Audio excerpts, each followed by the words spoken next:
for their own people. When you look at the work and the mission of the Congressional Black Caucus, their mission states that they do work for the Black people and other marginalized groups. However, when you look at the mission for Hispanic Caucus, the LGBTQ Caucus, and even the Asian American Caucus, they specifically do for their own people. Why is it time and time again that Black people have to be the anchors for everyone else? We have to do work for everyone else. We have to do these things to advance other people. But when we look at other people, they don't advance us. This is why Black Americans, Freedmen, the Negro, this is why we have been leaving the Democratic Party, the Democratic machine. We have gone independent. Some of us have gone Republican, some of us have gone independent. But we have been leaving the Democratic Party because the Democratic Party is the party for DEI and minority. It's not the party for Black Americans. We only advocate for Black Americans. We only advocate for the freedmen and the descendants of those who were enslaved in this country. So with all that being said, Black people, pay attention. These groups of people don't fuck with us. And we need to get this shit through our thick skulls. Just look at the election. All the Black people wanted to go this way. Everybody did that thing. I'm just saying. The proof is in the pudding. Niggas got to wake up and stop playing.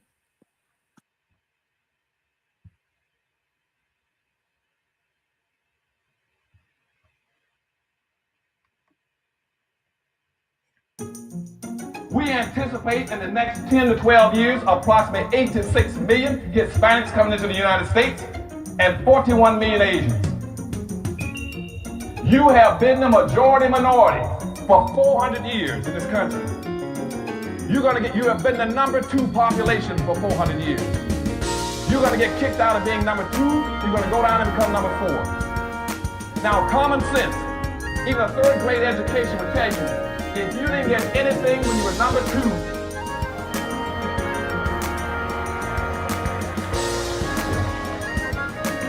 you all jumped ahead of me, but anyway, you can guess what you're going to get when you become number 4. President Biden, do you support reparations? Well, I mean, since I haven't spoken on this, got a chance. Number one, the reason we're the country we are is because of immigration. We've been able to cherry pick the best from every single continent. The people who come here have determination, resilience. They are ready to stand up and work like the devil. We have 24 out of every 100 children in our school today is Hispanic. The idea that we are going to walk away and not provide every opportunity for them is not only stupid and immoral, but it's bad for America. They are the future of America. It's the very same time that America refused to give the Negro any land. Through an act of Congress, our government was giving away millions of acres of land in the West and the Midwest. Which meant that it was willing to undergird its white peasants from Europe with an economic floor. But not only did they give the land, they built land-grant colleges with government money to teach them how to farm. And this is what we are faced with. And this is the reality. Now, when we come to Washington, in this campaign, we are coming to get our check. We are owed $104 trillion on the very low end, plus $735 billion recurring. This number does not include the cost of about 50 Black Wall Streets that were decimated, nor compound interest from 2017 when Sean D. Rochester's book, The Black Tax, was published, nor the cost of Black life, nor the cost of living increases, nor the war on drugs, nor the current day pandemic. The number I'm working with is for slavery, Jim Crow, and accrued ongoing systemic racism, oppression, and disadvantage in the country our ancestors built with their lives. Good afternoon on the West Coast. Good afternoon in the mountains. Good afternoon in the central. Good afternoon on the east coast. You know exactly who it is, family. Angela Nirvana, your hostess with the mostest on the Reparationist perspective, bringing you those Negro Freedmen hot topics making the case for reparations, making the case for weaponizing our vote, socializing our suffering. How y'all doing, family? Thank you so very much for joining the live. Please be sure to share, like, share, and subscribe. As many of you know, I am being shadow banned, and that makes it difficult to reach the masses. To those of you tuning in on Facebook, thank you so much for joining the live. If you like to participate in the chat, you must join us on ScrewTube to do so. Today, I am so thrilled to have one of my fellow comrades in the reparations, the contemporary grassroots reparations movement, Sir Arthur Ward from Chicago Freedmen, to help me teach you guys, edutain the masses while advocating for Negro freedmen about how harmful the Congressional Black Caucus is to those of us who are descendants of the Emancipated. He is here to help me unpack it. It's going to be a rich hour to 90 minutes together.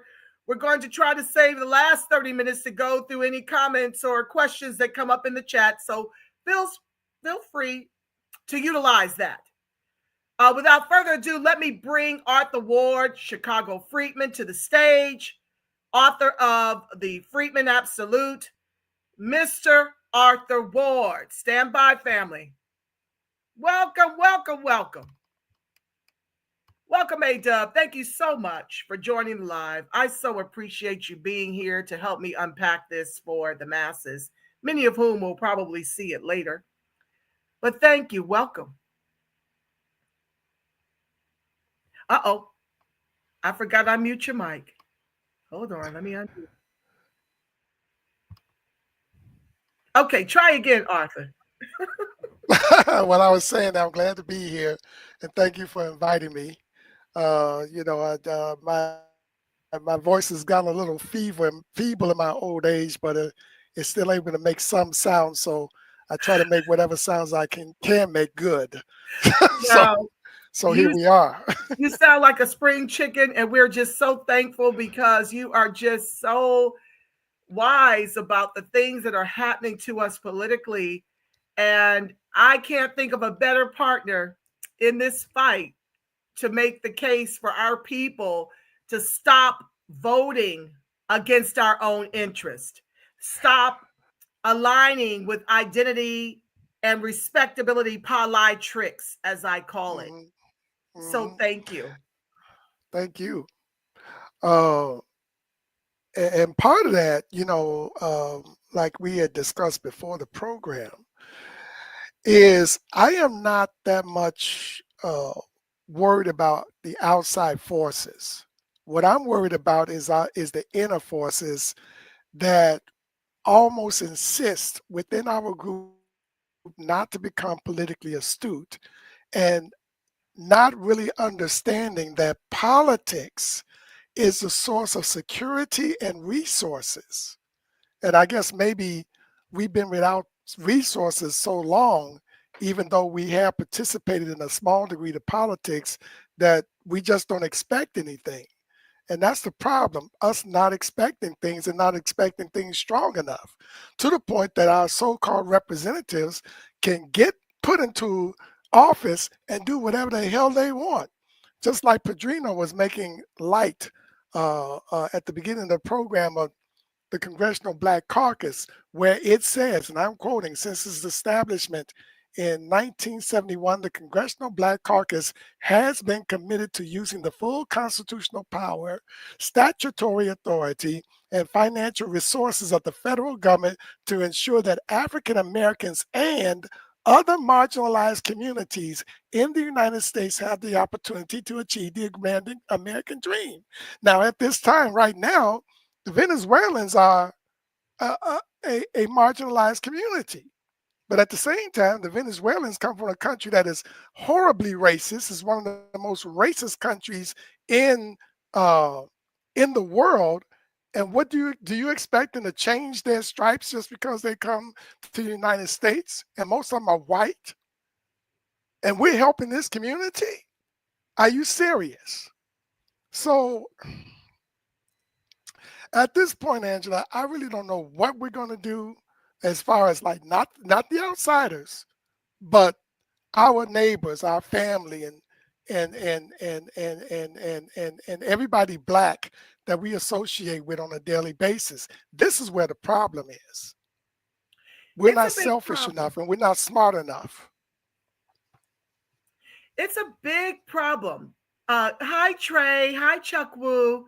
Welcome to the live. I'll get to your comments as time permits. We have a lot to cover, so just buckle up, but keep the comments flowing. Thank you for your contribution to the chat.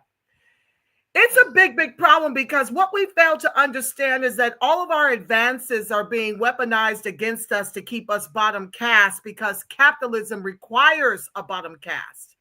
Nobody wants to trade places. The only kind of immigrants that they're really bringing into the country and dumping into our communities are what I consider Crayola wanted white supremacists. They're not going to bring anyone into this country that's going to align with the Black American Negro Freedmen descendant of the Emancipated. We are all we got, literally. And every election cycle, the Democrats come to us for our vote to continue to vote for our erasure and replacement with the immigrant groups. They're the only ones that are advancing on the Black vote. They're the only ones advancing under DEI, akin to the way they were the ones, well, not only them, white women and LGBTQ white men are advancing as well. Under our civil rights, they're the ones getting the protections.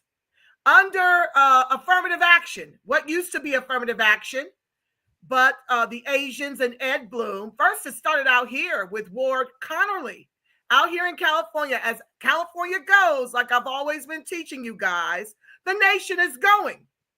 We are like the bedrock of how do we extinct the Negro freedmen. And the challenge I have often, Arthur, is that our people don't get enraged until it's on their doorsteps. How many years? It's not screaming after 20 years. Hi, The Rock. I see you, fam. After screaming for 5 years since I got into this fight about what's been happening to legislate us out of the state of California, what's been happening with our anti-Black legislatures, and how they're just using us. They're weaponizing every pain to use our never-ending Holocaust to raise up other groups. And yet, 92% of Black women and 78% of Black men continue to show to the polls. Did you want to weigh in? Yeah, but what you said goes right back to what I was trying to emphasize. This is mostly an internal problem where we're not operational enough to survive. A lot of us are not interested in getting involved with politics, and because of the fact that we still participate in identity politics without vetting, we are still putting people in office that help the power structure to keep us marginalized. See, it's like, sometimes you have to look at politics like a game. Like, you may have a despised team. You may have a lot of forces that are against you, but you win games by getting yourself together internally. You know what I'm saying? By sharpening your game. And that's the major thing that we have not been. Matter of fact, that's what Claude Anderson has been talking about.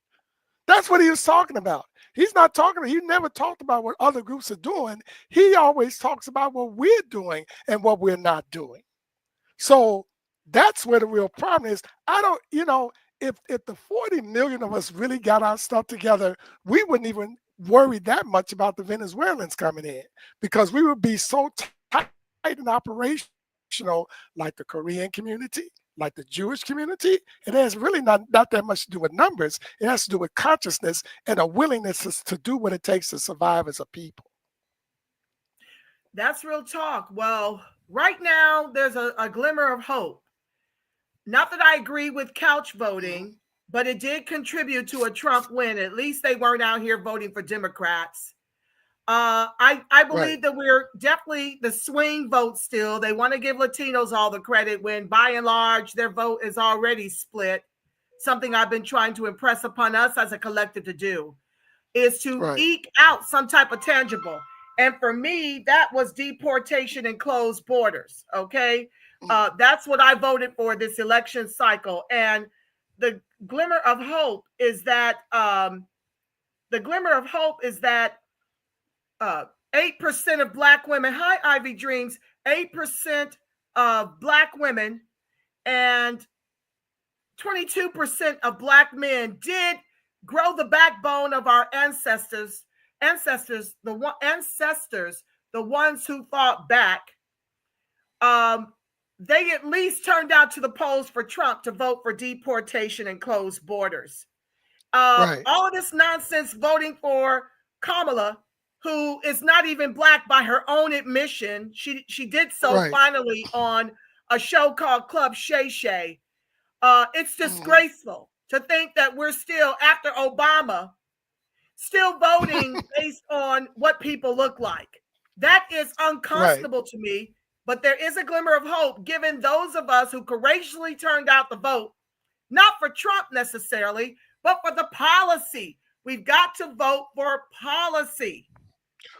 Well, see, the thing is that I think that Black people are at an inflection point in terms of their politics, because this is really the first time in a long time since the 1960s that they've seen a threat on their blocks, in their faces, on their streets. Just like in my own particular case, where there's about 4 houses down from me, a landlord that owns a 3-flat has 50 migrants living in that bad boy. They're on my block. And my neighbors, who are white, Black, and Latino, are up in arms about this crap. The Latinos that are citizens don't want them here. They don't get along with Mexicans.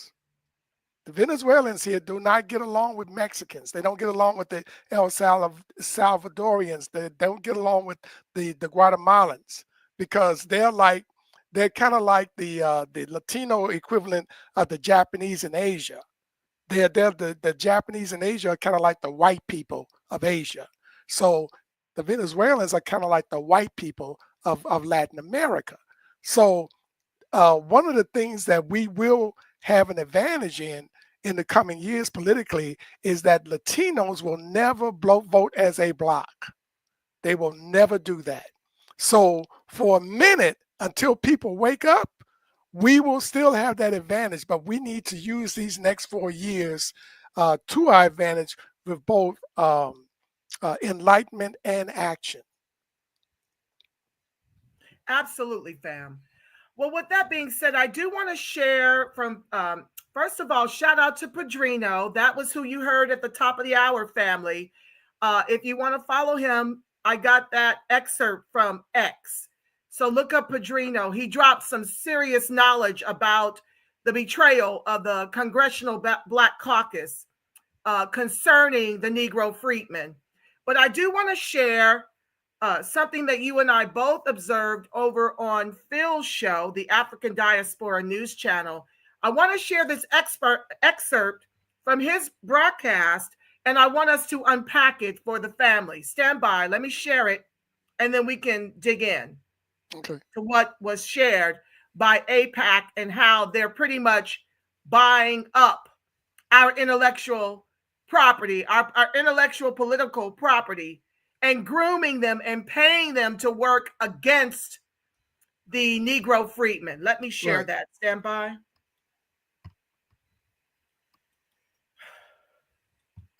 Please be sure to like, share, subscribe, and turn on your notifications, family. Thank you in advance. Is my image frozen?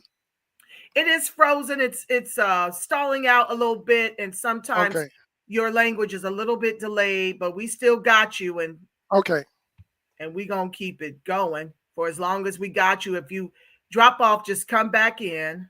Okay. Let me see here. Share screen. Okay.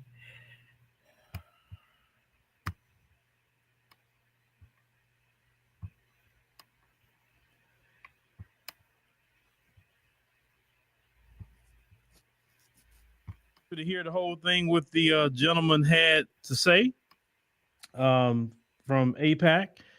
And I'm going to play this again, not the whole thing, but it's just a... Hold on 1 second, family. I thought I had it queued up on the timer. Let me look at the time on this. Hold on. AIPAC is 12:45. Hold on, y'all. Y'all know I'm the engineer. I wear all the hats. Forgive me in advance. The average person sees around 10,000 online ads daily.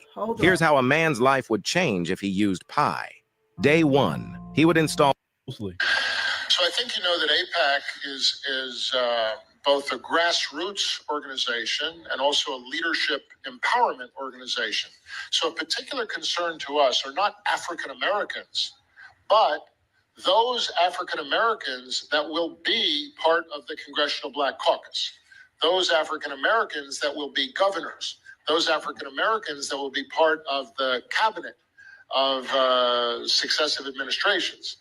And we have been rather successful in identifying young, emerging political leaders, sometimes when they're in their teens, sometimes when they're on college campuses, sometimes when they're just getting into state politics, and sometimes when they first emerge as congressional candidates.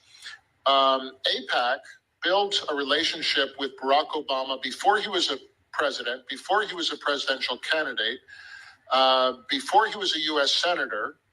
We built a relationship with him before he was in the Illinois State House. The relationship we built with Sarah Palin was before she was mayor. The groups that we are most excited about bringing to Israel for the first time would be the national, state, and local leaders of the College Republican National Committee and the College Democrats of America. And the fact that we bring them to Israel together, lock them in a bus, don't let them come down from the top of Masada until they understand the importance of working together, may be one of our only hedges against the breakdown of bipartisanship that we're witnessing today.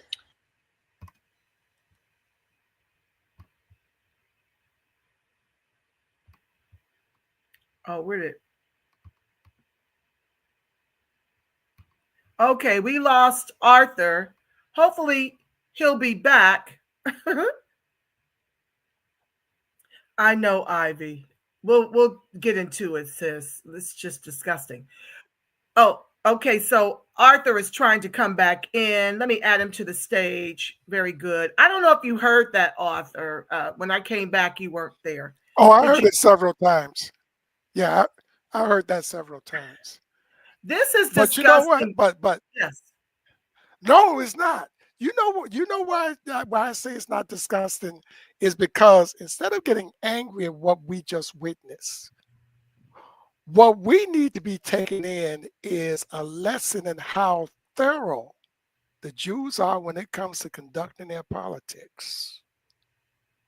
We got a little glimpse of how they operate, and they operate in a valid way in terms of solidifying all the political systems to protect them as a group.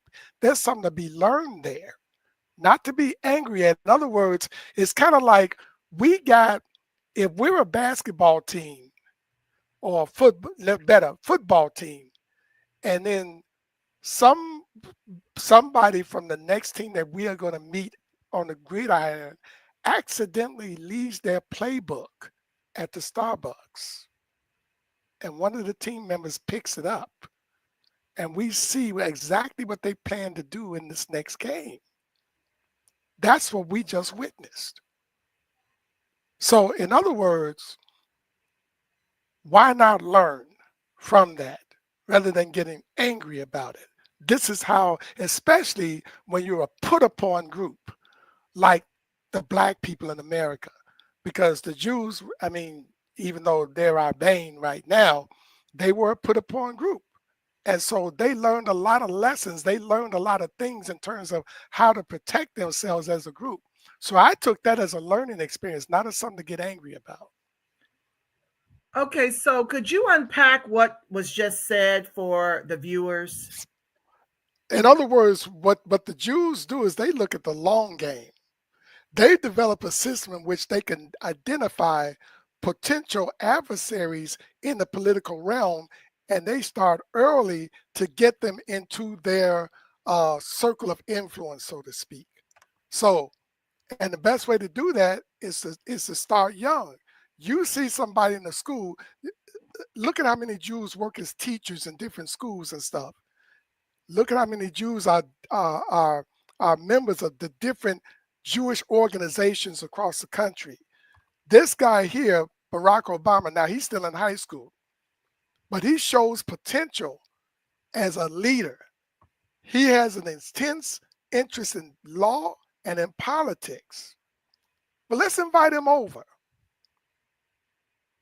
Let's talk to this guy. Let's see what kind of help he needs. So in other words, they're seasoning allies before they even get out of high school. And they've already got them captured by the time they hit college. So they're showing us how it's done. I'm glad he said it. I'm glad we witnessed that. And we have to take it in the right way. We have to be smart about what we just heard. That makes sense to you? It does, but how do we take what we've heard and get an advantage when our money is not as long as theirs? When we're strapped between 2 and 3 jobs, caring for our children, we don't even the reason why we're still we're gaining, and I'm not going to look at it as a loss. The last election cycle, it took all of us doing whatever it was we did in protest, whether it was vote the couch, vote for third party, or vote for Trump directly. It took a culmination of that to make the Democrats lose, because had we turned out those of us who protested for the Democrats, they'd be in office and we'd be on the precipice of extinction. But my question to you is, how do we organize in such a way that we can handpick the talent from the grassroots and run them, say, like a Marcel Dixon, someone that's going to be there for our own interests? Because that's what I find to be the problem. They've got the money. I mean, when I look at the money that a lot of these Black Congress people get from AIPAC, it's in the millions. So how, when you're outmanned, outmoneyed, and how do you turn this around to your people's advantage before we run out of time and are no longer the swing vote in this country?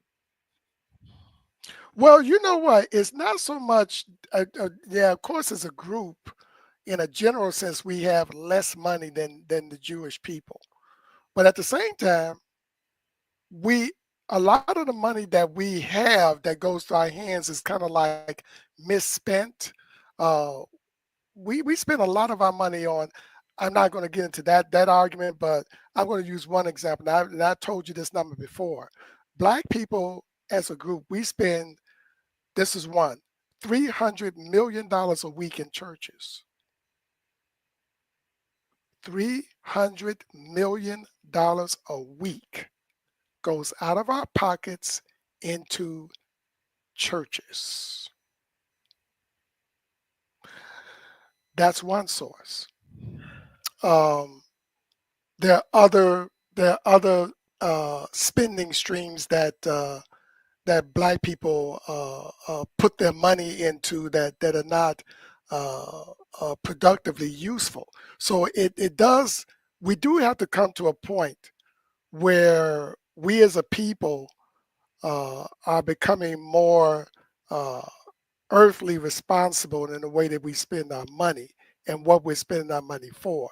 Because right now, because of the fact that we're at this inflection point, we are in a state of emergency now.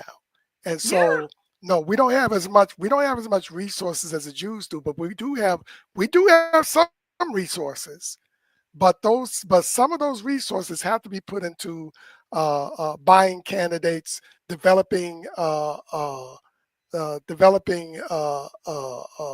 proper political representation, and also getting our minds together so that we can come up with proper political agendas. The other thing too is that we're not properly using the power of our vote, because even though we might not have a lot of money and stuff, we use the power of our vote to stop Bloomberg. Remember that? Remember that in New York? Bloomberg spent $500 million. But it was the black vote of not voting for his ass that denied him the office. So we have to be more mobilized and focused with our vote than other groups, okay? Because we do have that power. We get that power all the way from our city representatives all the way up to our federal congressmen. That is the only part of the way this system works where it is a direct democracy.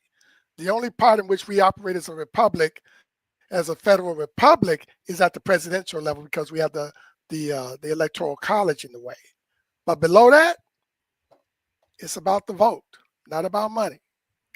Well, this is why I am against. Kamala Harris said 1.5 billion, and we denied her that office through the power of our vote.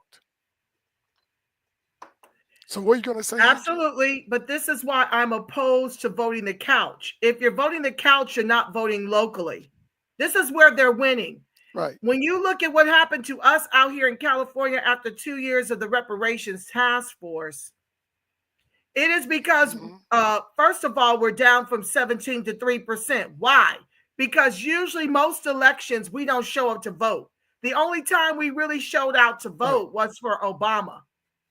And so my challenge with this encouragement to vote the couch, which I am totally opposed, is that we've been voting the couch. And we're bottom caste in the country of our ancestors. And we have been pretty much legislated out of local politics. We have no political capital, no social capital at the hiring tables, nor at the political tables. And so then we want to wail and gnash our teeth when we are seeking reparations on a statewide level from Crayola wanton white supremacists who hate Black people. They're just as complicit in ensuring that we stay bottom caste, whether they look like us or not. We should not be voting the couch. We need to weaponize our vote and socialize this suffering. We need to get out there, even if you write yourself in third party, you don't necessarily have to vote for Trump. But to me, voting the couch is politically lazy, and you're losing ground. You're losing ground because the time to show up is not just for the presidential election. The one that hurts and impacts us the most is what Gavin Newsom is doing right now. And our local legislative body.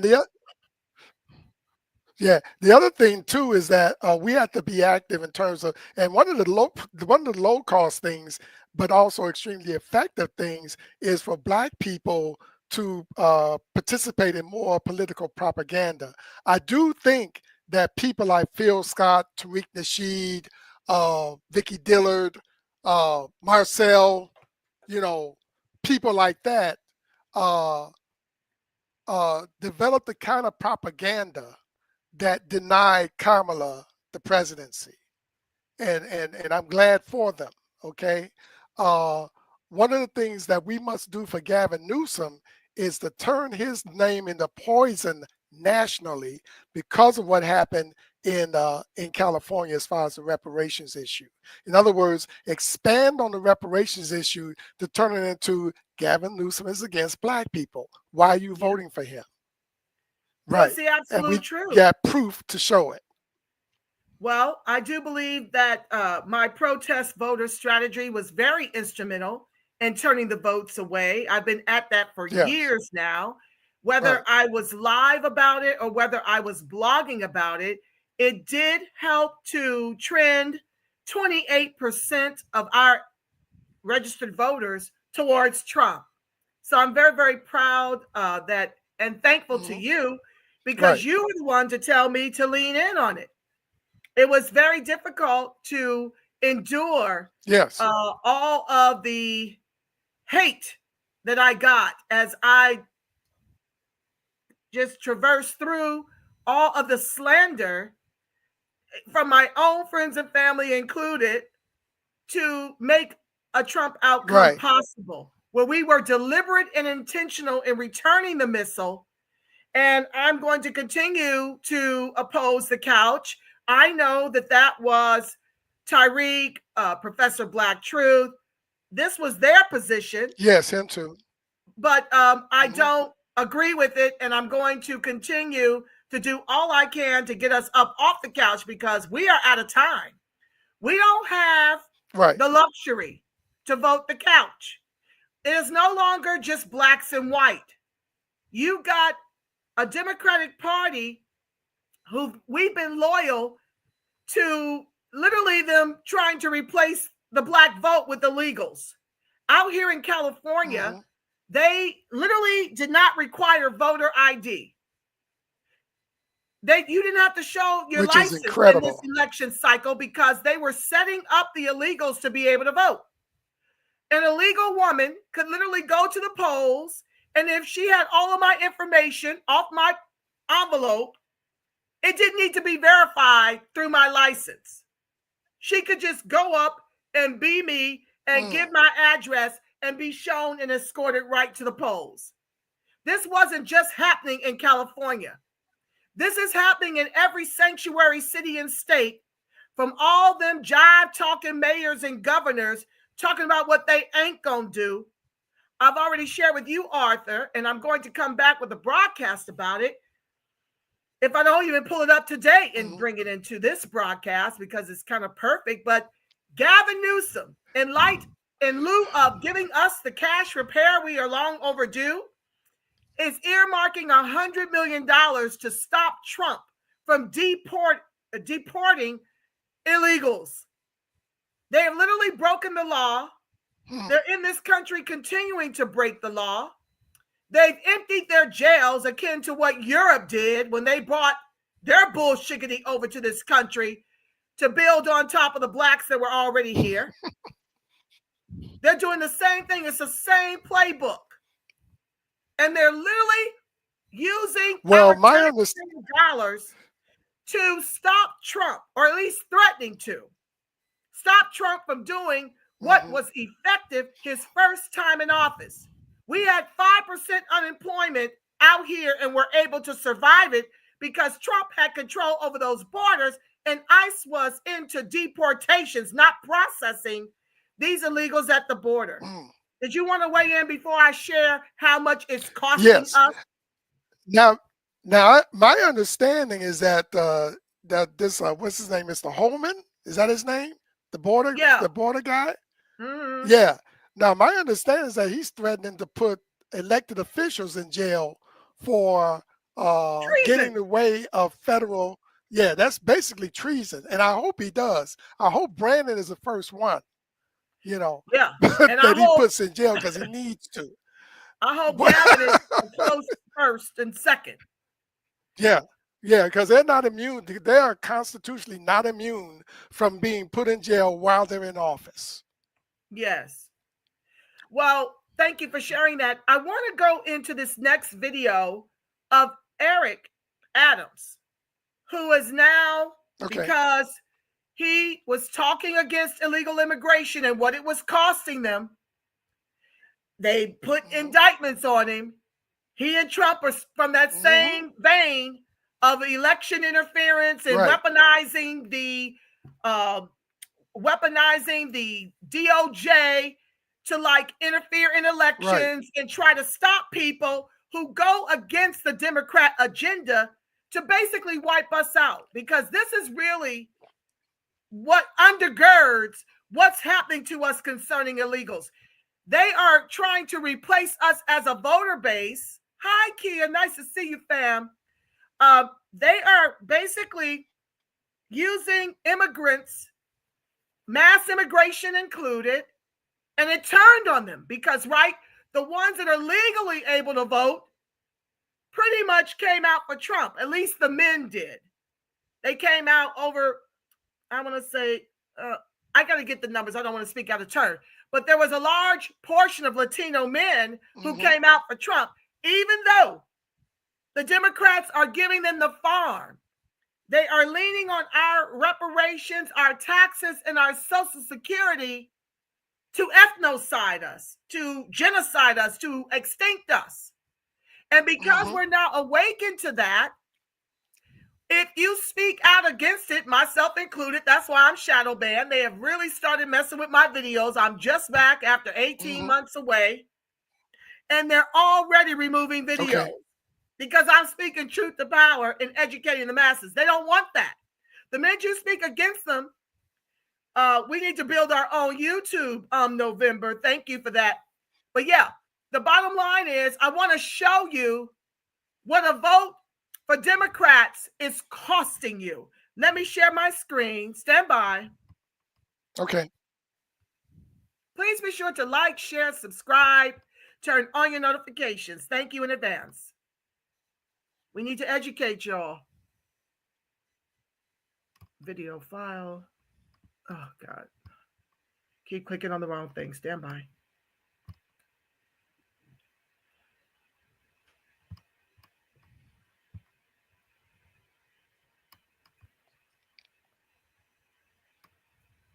Make sure y'all can see that. Hold on.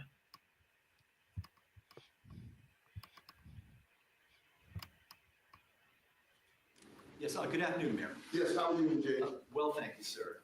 With respect, I think you should clarify your position, if you would, because a week ago, maybe sorry, hold on. Timing. How is that a loss? I mean, there's so much you can hit me on. Give me my wins.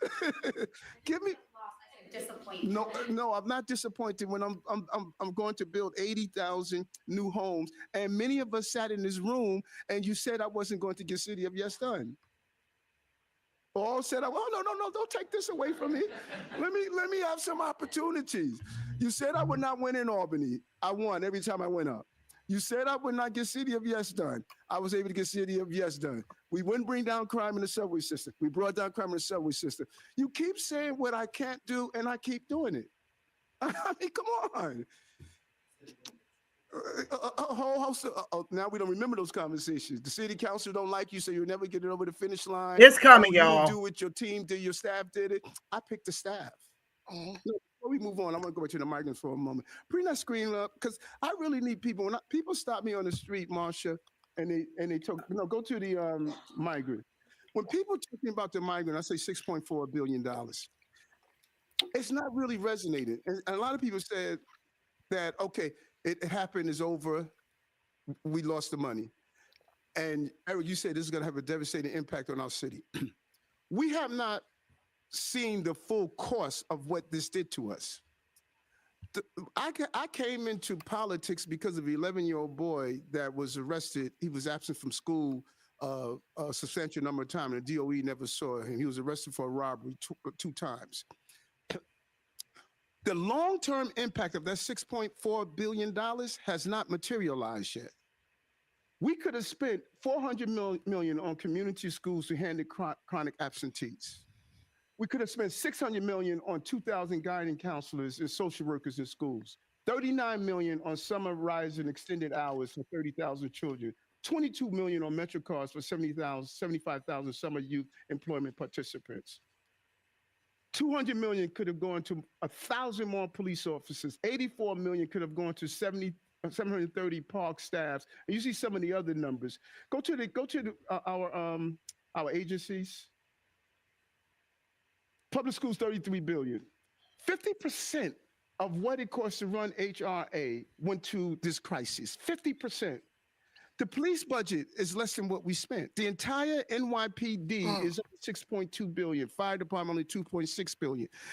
The impact of those programs that didn't materialize is we created more of those 11-year-old boys that I saw in that precinct, in the 88th precinct.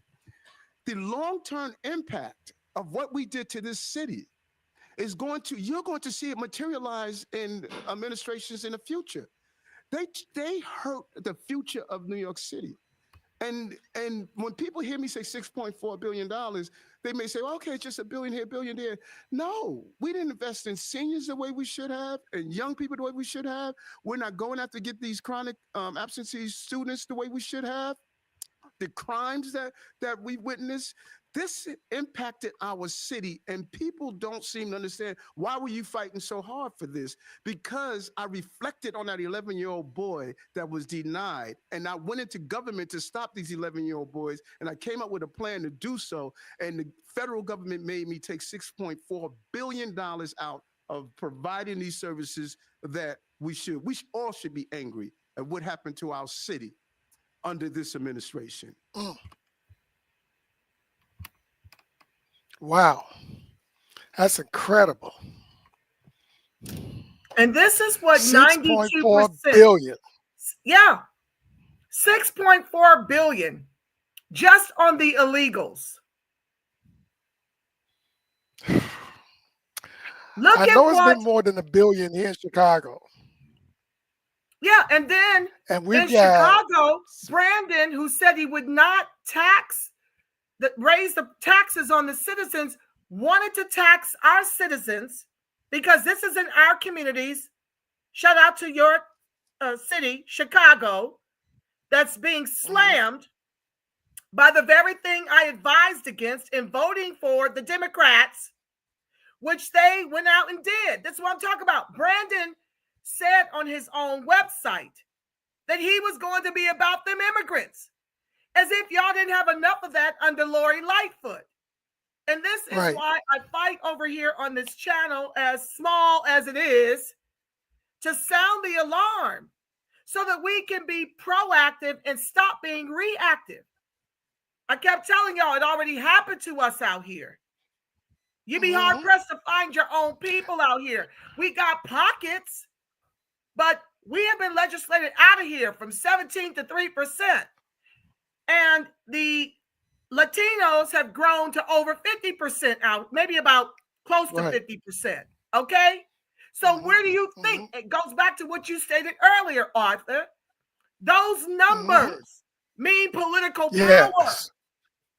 And that's why they want you stuck on transgender and fighting harder for a man to use a woman's bathroom than you fight against abortion of your own people. Right.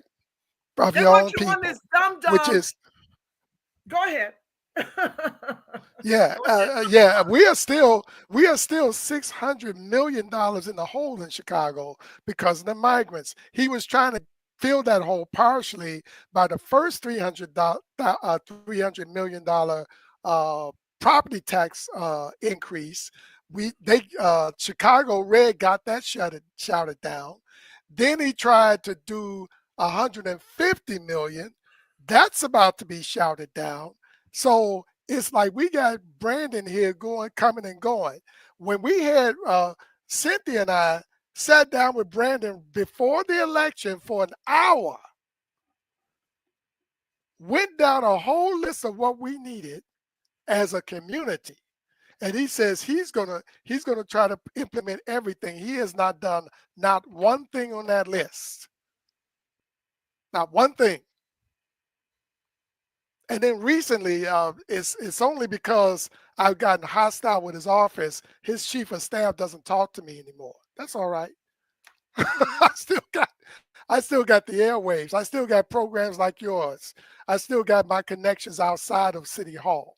So I'm still a thorn in his side along with Chicago Red. So that's not going to stop at all. At all.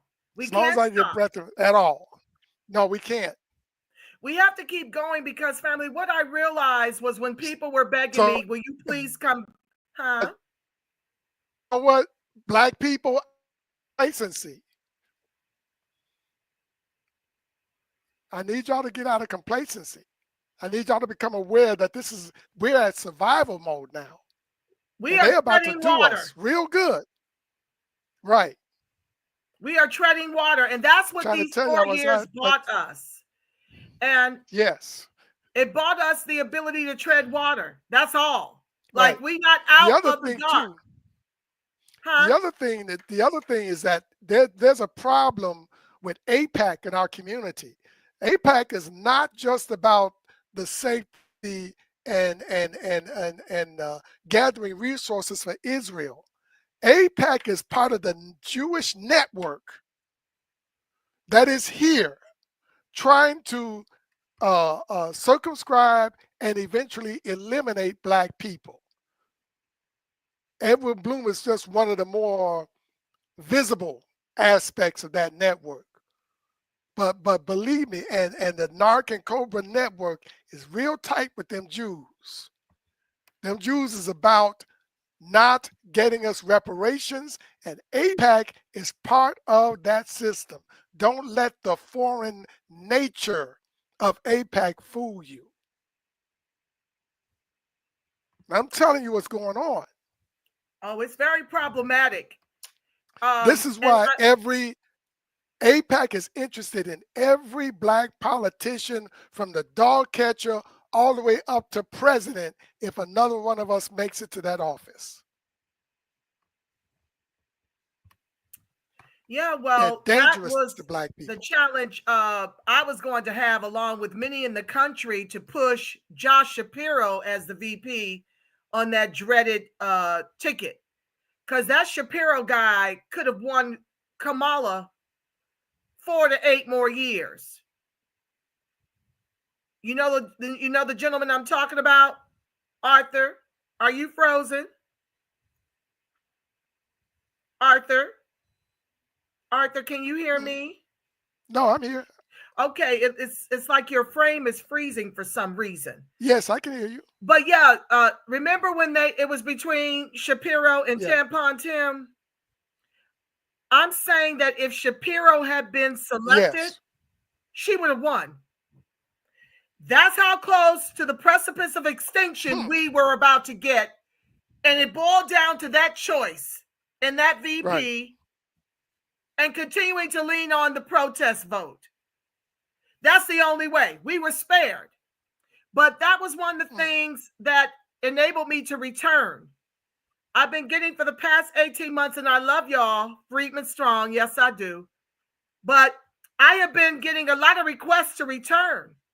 But I couldn't see any results of the things I was teaching the people. I couldn't see any tangible results. So I promised the people that if Trump won, I would return. Because then that would be a sign to me that I am being heard. And I saw, like I said, 8% Black women, 22% Black men turned out that vote. That wasn't all me. It was Chicago Red. It was a lot of my grassroots throughout the country. Those who were waking up on their own. Those who were waking up from my blogs, my vlogs. Like, it was a culmination. So I'm not taking all the credit. But what I'm saying is, I knew then that if I could get help to contribute to get 28% of our registered voters to vote for Trump, for deportation and closed borders, and for the economy, that my messaging and my brand is not in vain. Because what happens is they learn here and they take it out and it starts to go viral. So with that being said, I want to share one more article and then we can go to the chat. Hold on. Oh, first of all, let me show you this. Because I don't think our people understand the number of caucuses that have been established and how none of them represent us. The Congressional Black Caucus, once again, has a large swath of immigrants running our affairs who are pro-immigration. So there's a couple things I want to share. First, let me go to this. I want to show you this list of caucuses so you can get an understanding that there's a bazillion caucuses and none represent the Negro freedmen. None. These caucuses represent their own groups and then they weaponize, without having to weaponize too much, they use the Congressional Black Caucus and our plight for their come up. I want to stress, I'm not anti-immigrant. I am anti the government's weaponization of immigration against the American Negro freedmen to keep us bottom caste and to extinct us, to erase and replace us with them. That's what I'm anti. For people who like to call me names, because that's the easy thing to do. You can't listen to when folks call you names because they want you to be discouraged. They want you to shut up.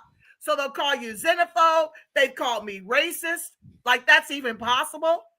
Whenever you're fighting in the interest of your own people, expect to be called names and get over it and talk anyway. I don't care about being called names. I actually own every name they call me. If I'm a racist, you goddamn right I'm a racist. I learned from you, you son of a bitch. The fuck you talking about? I'm a damn racist. Yeah, I'm a racist, motherfucker. I'm a racist against your ass. Shit. Yeah. Am I anti-immigration? Yes, because every immigrant that I've met is anti-black. Yes, I'm anti-immigration. Take your ass back home. The fuck you mean you're gonna come over here to the right? You gonna come over here? We feeding your ass. We clothing your ass, and you're gonna put up the flag of the country that you fled from in the middle of my Chicago?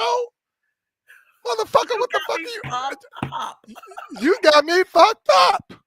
Yeah, I'm a flag burner. Yeah, I'll burn Venezuelan flags, Mexican flags, El Salvadorian. I'll burn all them motherfuckers. What the hell you talking about? Yes, I hate immigrants. Give me my goddamn money. Give me my money. Well, I don't hate immigrants, okay? I don't hate them. I absolutely love the ones that I'm friends with, you know. But guess what? Yeah, I got cool. You know what? I got cool immigrant friends too. But this shit that they're trying to pull now, and now you got the Urban League and the NAACP talking about that we should align with the Latinos. Well, motherfuckers, you haven't even aligned with the 40 million niggas that's in this country. Yeah. When you gonna align with them? God. Sad but true. Let me show y'all this, and then I'm gonna go into this article, and then we're gonna go to the chat. Hold on, y'all. I want y'all to see how many caucuses we've got. Hold on. I'm gonna start from the A's. I'm just gonna do a scroll.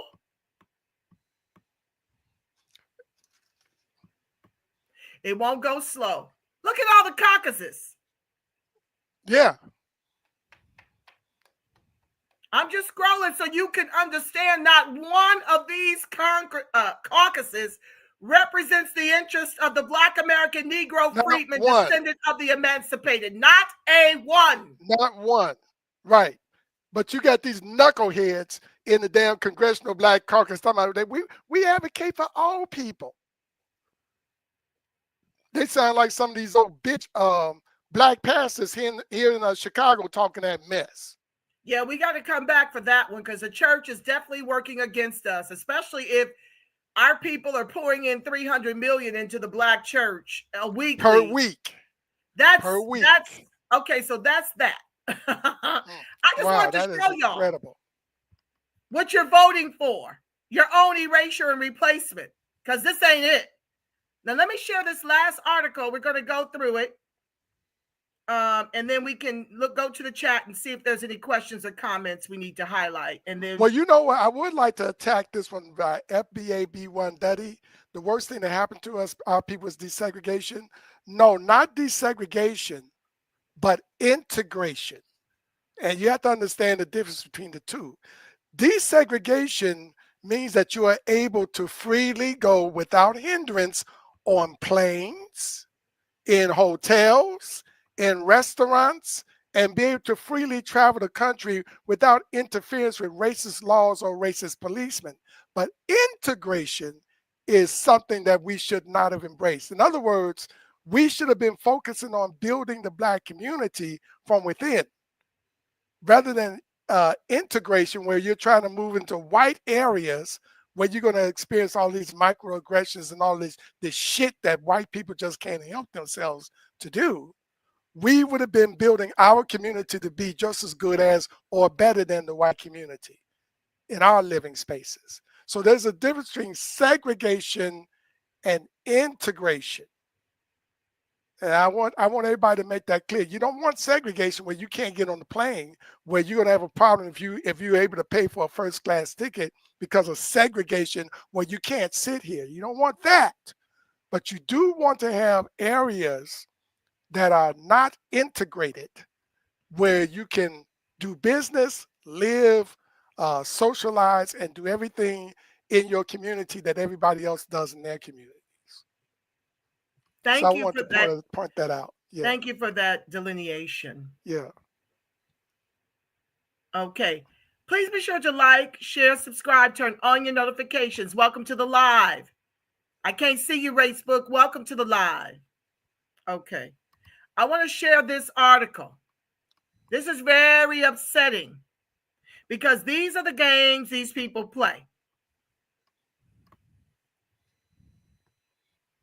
CBC members see Trump's mass deportation promise as an affront to Black Americans. Oh, wow. How did they come up with that one? They apparently haven't read back of the hiring line. We need to send a copy to everyone. This woman here is the chair, and she is immigrant. Yvette Clarke is immigrant. Oh. The chair of the CBC. Yeah. Also, Sheila Jackson Lee, another immigrant. Right. Who's dead now. Yeah. Her daughter took her place. She won that election out there in Texas. So, no doubt in my mind that there will be immigrants of African descent that are in the crosshairs of what he's planning on doing. Representative Yvette Clarke, immigrant, told not us. And she ain't us. No, but she's that's not. what they do, family. I'm going to stop in between, and then Arthur, you feel free to jump in too. I can't see you. Just say I have a point, and I'm on this screen reading, so it's hard to see you. But I can't do both. So you just interject when you got a thought. Now, okay. What I find, and I've been ever since Black American Negro Freedmen, Descendants of the Emancipated, have figured out they ain't us. Not like us, they ain't us. Once we caught on, what have a lot of these immigrants started to do? They're scrubbing the internet. Yeah. You can't find where their parents descend from. Right. And then oftentimes when they're from the Caribbean, you see how she has Clark with the E on the end. Yeah. That's not how we spell Clark as Negro Freedmen. No. So if you don't understand that, you are quick to assume, oh, Yvette Clarke, she's a Negro. Right. No, she's not. No, she's not. So this is why you got to get away from identity and respectability parlay tricks, because they know exactly what they're doing. Once again, weaponizing the Black American plight for our erasure and replacement with immigrants. This is who the CBC is mostly comprised of, and this is who speaks or not speaks on our behalf. You don't see them coming out when our people our unarmed Black men, women, and children are slain by the cops. You don't see them come out to fight for reparations. You don't hear them coming out with a solution other than aborting our babies because we can't afford them and we're misusing abortion as a form of birth control. Right. You don't see them coming out for anything that's going to advance us as a group. Right. Because their interest is their own people. And that's what you see her doing in this article, weaponizing our plight and trying to make us believe that mass deportation is somehow going to hurt Black Americans. Go ahead, Arthur. No, and it's amazing how they come up with this kind of construction. Apparently, they haven't read back of the hiring line. Every member of the CBC needs to get a copy of that book. Maybe they don't care for a copy of that book, sir. Yeah. And so this is intentional. You don't think they know what this is doing to our people? They know. You have your head buried in the sand if you don't believe that every every part of what's happening to us is by design. I keep telling y'all, in a meeting with the OMB, they literally told us, I was there to hear it with my own ears, that our numbers remain pretty constant at around 14%, which I believe is more. Okay. I think they're lying about our numbers, but I digress. They say that our numbers remain constant because as they genocide us, they are replacing us with nuclear, moneyed Black immigrant families. And there is nothing more greater than that truth. They dominate in the public and private sectors and now in politics due to the Negro Freedmen vote. Yes, they are. They're also disproportionately represented in the legal profession as well. There's a lot of Haitians, Jamaicans, Belizeans, and so forth in Chicago that are lawyers. Absolutely. So, yeah. And this is why we say losing, because we think, oh, Yvette Clarke, y'all run to the polls and vote her into office. She's not working for your interest. None of them are. None of them are. So let me get into this article because y'all know I was born to talk.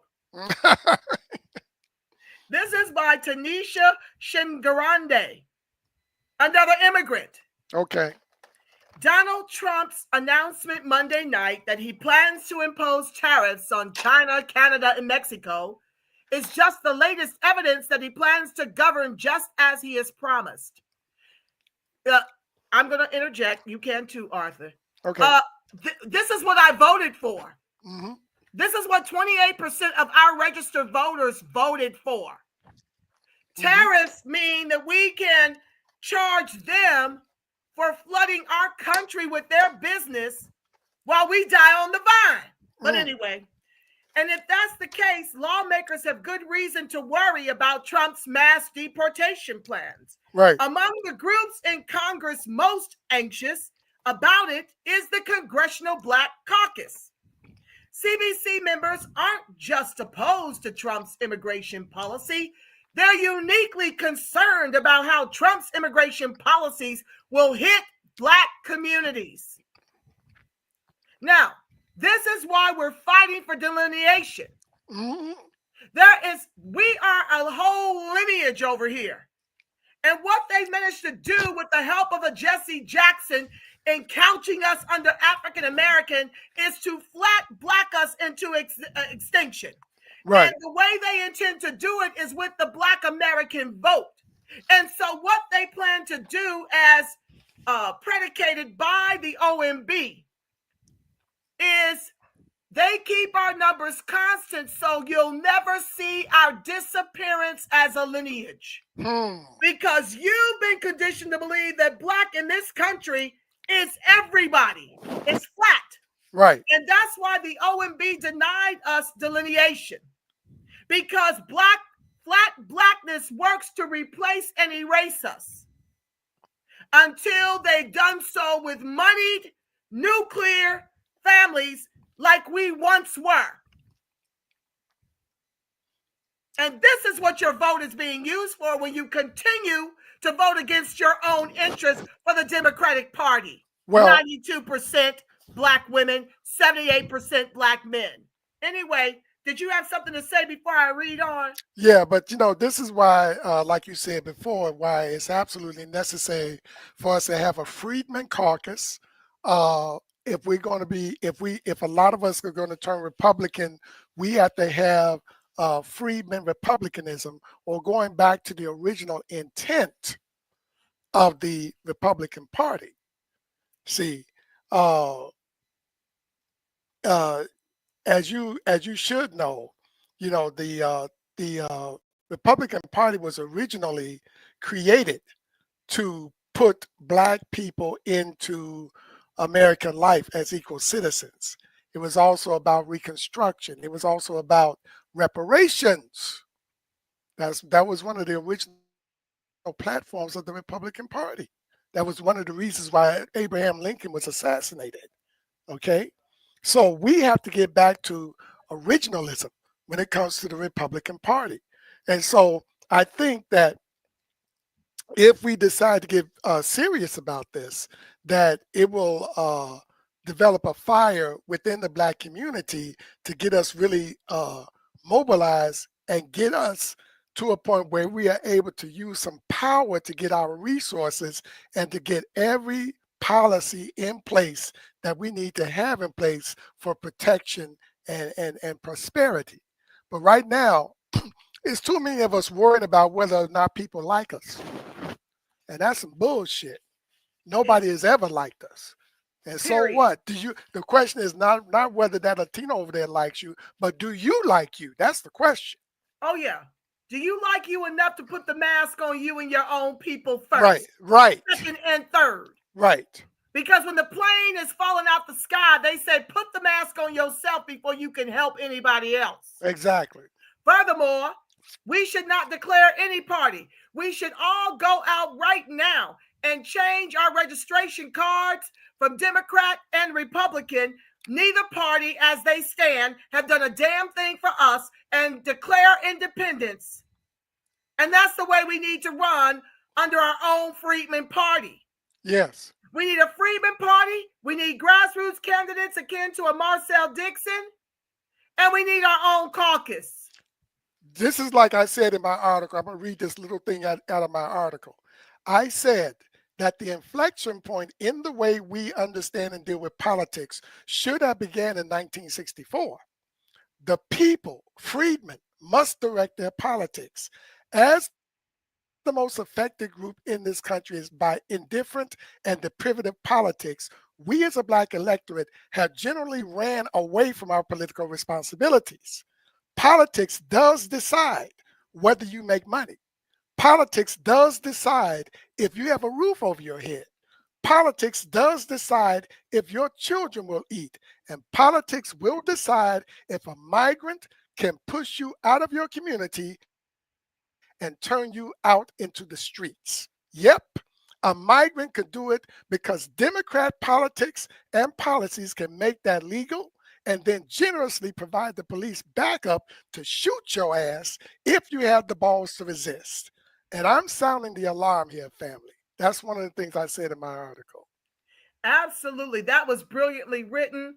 Could you tell them the name of the article and where they can find it? Because we're going to have you back to unpack a few of the segments at a time. It was so rich and so epic. I'm going to put it in. Can you put it in the chat? Yeah, I'm going to put it in the chat. Hold on. Do I need to give you some type of power to do it? Oh, yeah. I could always use some power from you. Oh, boy. Continue. Miss Angela Nirvana. That's why your name is Nirvana, right? Angela Nirvana, baby. Let me tell you something. The angel from heaven. Is that what you are? That's what my daddy thought, and my mama.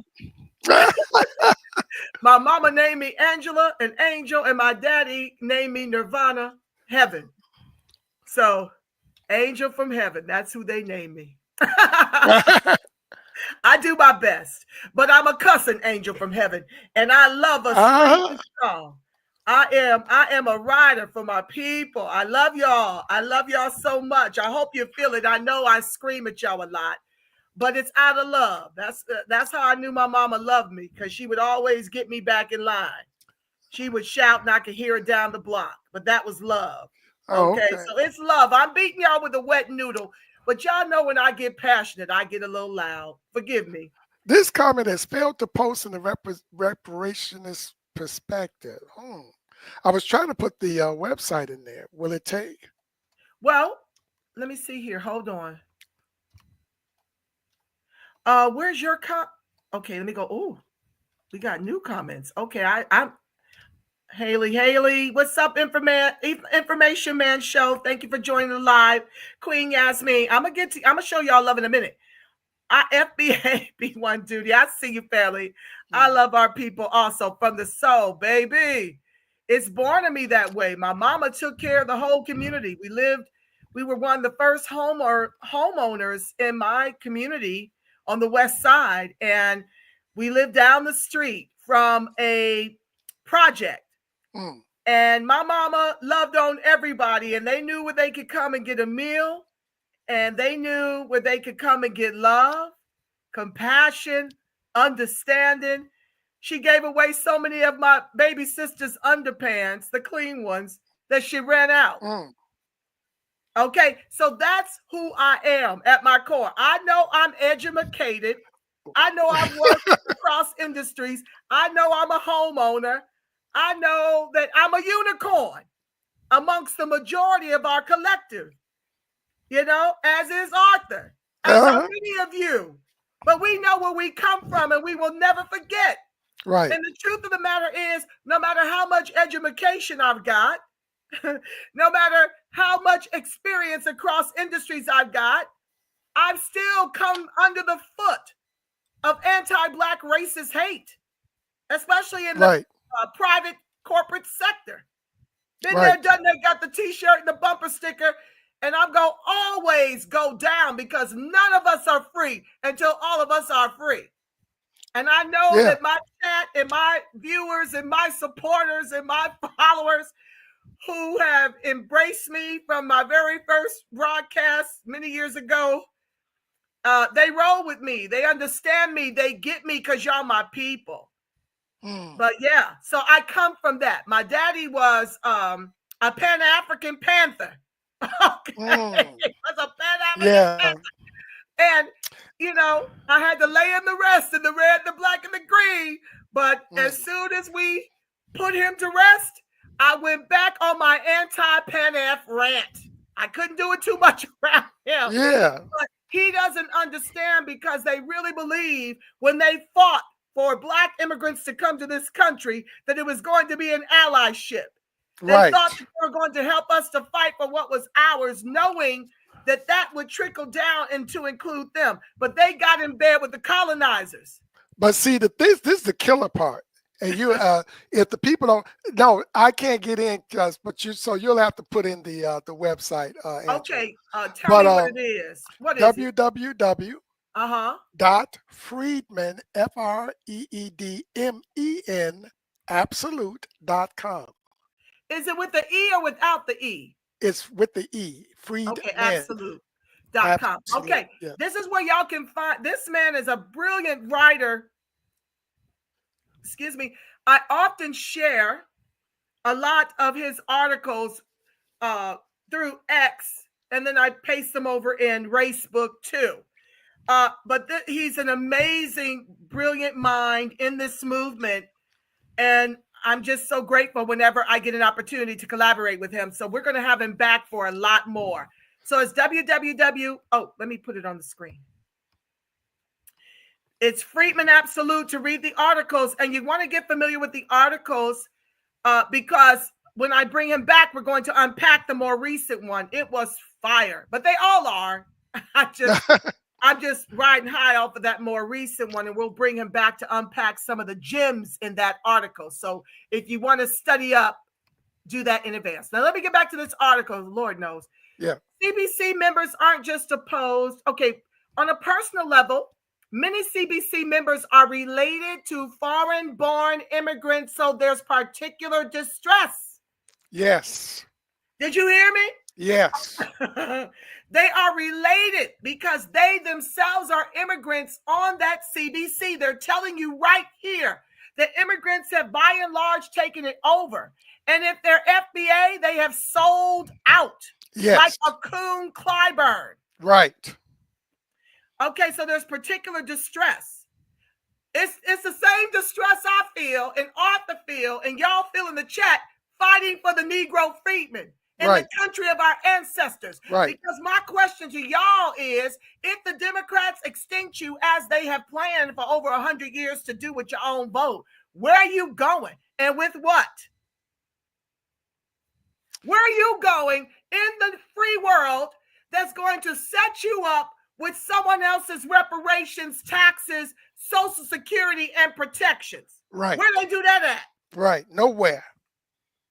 So that's why you've got to fight and you've got to weaponize the only thing you've got left to your name, the power of the swing vote. You're outmoneyed, you're outgunned, you're outmanned. But those three things can't stop a good swing. You hear me? Get up off that couch. Right. Stop it. On a personal level, okay. You know what? Representative, I'm sorry. Go ahead, Arthur. You said something? You know what? You said something earlier about your dad, about him being a Pan-African. Do you realize that if Black people had made a supreme effort to be more politically and economically operation just within the United States, that would have sparked Pan-Africanism everywhere and made it operational? We wouldn't have had to deal with Pan-Africanism if we had just dealt with everything that we need to deal with within the Black freedmen community. No, that's the truth. But the challenge is we are always reactive. We are always reactive. It's a problem. There's also a problem with the boule. You heard the AIPAC said we all over your HBCUs. Yes. Which my daughter currently attends. And she could not even mention, this was her very first time voting in an election. And because she loved her mama and she listens to me wail and gnash my teeth and rant about the politics of today, she couldn't even feel happy or excited about her vote for deportation, closed borders, because of the Trump deranged syndrome running rampant on our college campuses, by and large because immigrants and LGBTQ were pressuring her on a daily to vote for Kamala. Oh, do you know what happened in Illinois right after Gavin Newsom scuttled the reparations issue in California? J.B. Pritzker told the Illinois Black Caucus not to bring up reparations, and they haven't. So to my point. Yeah. And when you look at the California Black Legislative Caucus, just Google a picture of them, you'll see whites and Hispanics on the California Black Legislative Caucus, family. How is that? How is it so in the CBC? Right. How is Ilhan Omar considered one of us? Right. She's Look not. at the makeup. They're mostly immigrants. I read somewhere, and I'm going to try to find it when I let you go through. Oh, I wish I could give you a license to go through while I look this up. I just recently saw, and I'm going to look it up. Y'all just going to have to give me a minute, and I'll let Arthur rip after I do this article because it's important to bring this in. There was something that I read and shared on my X about these immigrants holding office. J.D. Vance said something about it. Uh-oh. Yeah, where, and this is a broad stroke because I didn't get a chance to get into it. I was preparing for today's broadcast. But he wants to stop immigrants from being able to hold public office. And I agree. If you're not foundational to this country, why are you deciding our politics? That's right. So we're going to get into that. I apologize, y'all. It's just, I'm sorry. Arthur, I hope you ain't got nothing to do. But if you do. And you know what the other thing that we need to do? What? Look, I think I explained this to you before again. The 13th, 14th, and 15th Amendments are ours. They make Black people federal super citizens. Yes, federal super citizens. Unpack that for the viewers. Okay, federal is because of the fact that we are the only ones that are in the Constitution. And the 14th Amendment needs to be taken back by us. Birthright citizenship was a guarantee for slaves and their children to be guaranteed citizenship here. This was not for pregnant Latinos to jump over the border and shit out a baby once you got over. That's not what that's for. Let's go. We need to get back to 14th. We need to get back to 14th Amendment originalism and insist that birthright citizenship for other people is not allowed. It's not allowed in no other country. I know it's a couple of other countries that allow birthright citizenship, but we're the most notorious because that's not what, if you actually read the 14th Amendment, that's not what it's for. You'll see that's not what it's for. That was for slaves. But what did I tell y'all at the top of the broadcast? They weaponize our never-ending Holocaust to take from us to give to themselves. Right. Everything. And stop fighting for this DEI. I see folks wailing and gnashing their teeth that it's going the way of the dodo bird. If y'all don't let that and the Department of Education go, stop cleaving to this nonsense that don't benefit your children, don't benefit your lineage. Because you want to be nice. The broadcast, I touched on it with my sister Watson speaking. If you haven't caught up with the last couple of episodes on education, we touch on it there. But we need to stop this nonsense because it's not being used to benefit us. We're not the ones benefiting. They do what Kamala did with the Freedmen Bank Forum. Yeah. Janet Yellen weaponized the fact that the government was complicit in stealing our people's money to give a come up as a grift to banks and to immigrant people while locking us out of those meetings. Yes. For the past 4 years, they've been doing that under the name of the Freedmen Bank Forum. Right. The gatekeeper is Latino. And most of the people, the majority of the people at the Freedmen Bank Forum are Latino. They hardly let blacks in. I mean, yeah, they will not let us in. How is that working? How does that work at the Freedmen's Bank? And where was the Congressional Black Caucus Nowhere. to stand up for us? Nowhere. I hope y'all starting to get the picture. Representative Sheila Phyllis McCormick, sounds immigrant to me, the first and only representative of Haitian American descent in Congress, told Not Us that her constituents have gone into complete panic mode and have been inundating her office with calls. We have a lot of fear, especially in South Florida, she said. You have so many recipients of humanitarian parole who actually are here for valid reasons, and they're just becoming scared. Other CBs, have you ever heard them fight for us in the way that she's fighting for her handful of people? Never. But she got a mic for her people. Other CBC members told Not Us they fear Trump's approach to immigration policy is so extreme it could displace individuals who are actually documented. They're also worried about how much harder Black immigrants socialize will be, given that Trump peddled false conspiracy theories about Haitian immigrants killing and eating pets over the summer. How many of y'all, as a sidebar, saw all the TikToks validating what was going on? All of that is false alarmism. That's what it is. Because this is the bullshit. I don't know why Black people. If you're documented, then they're not going to deport you. That's what the documents are for.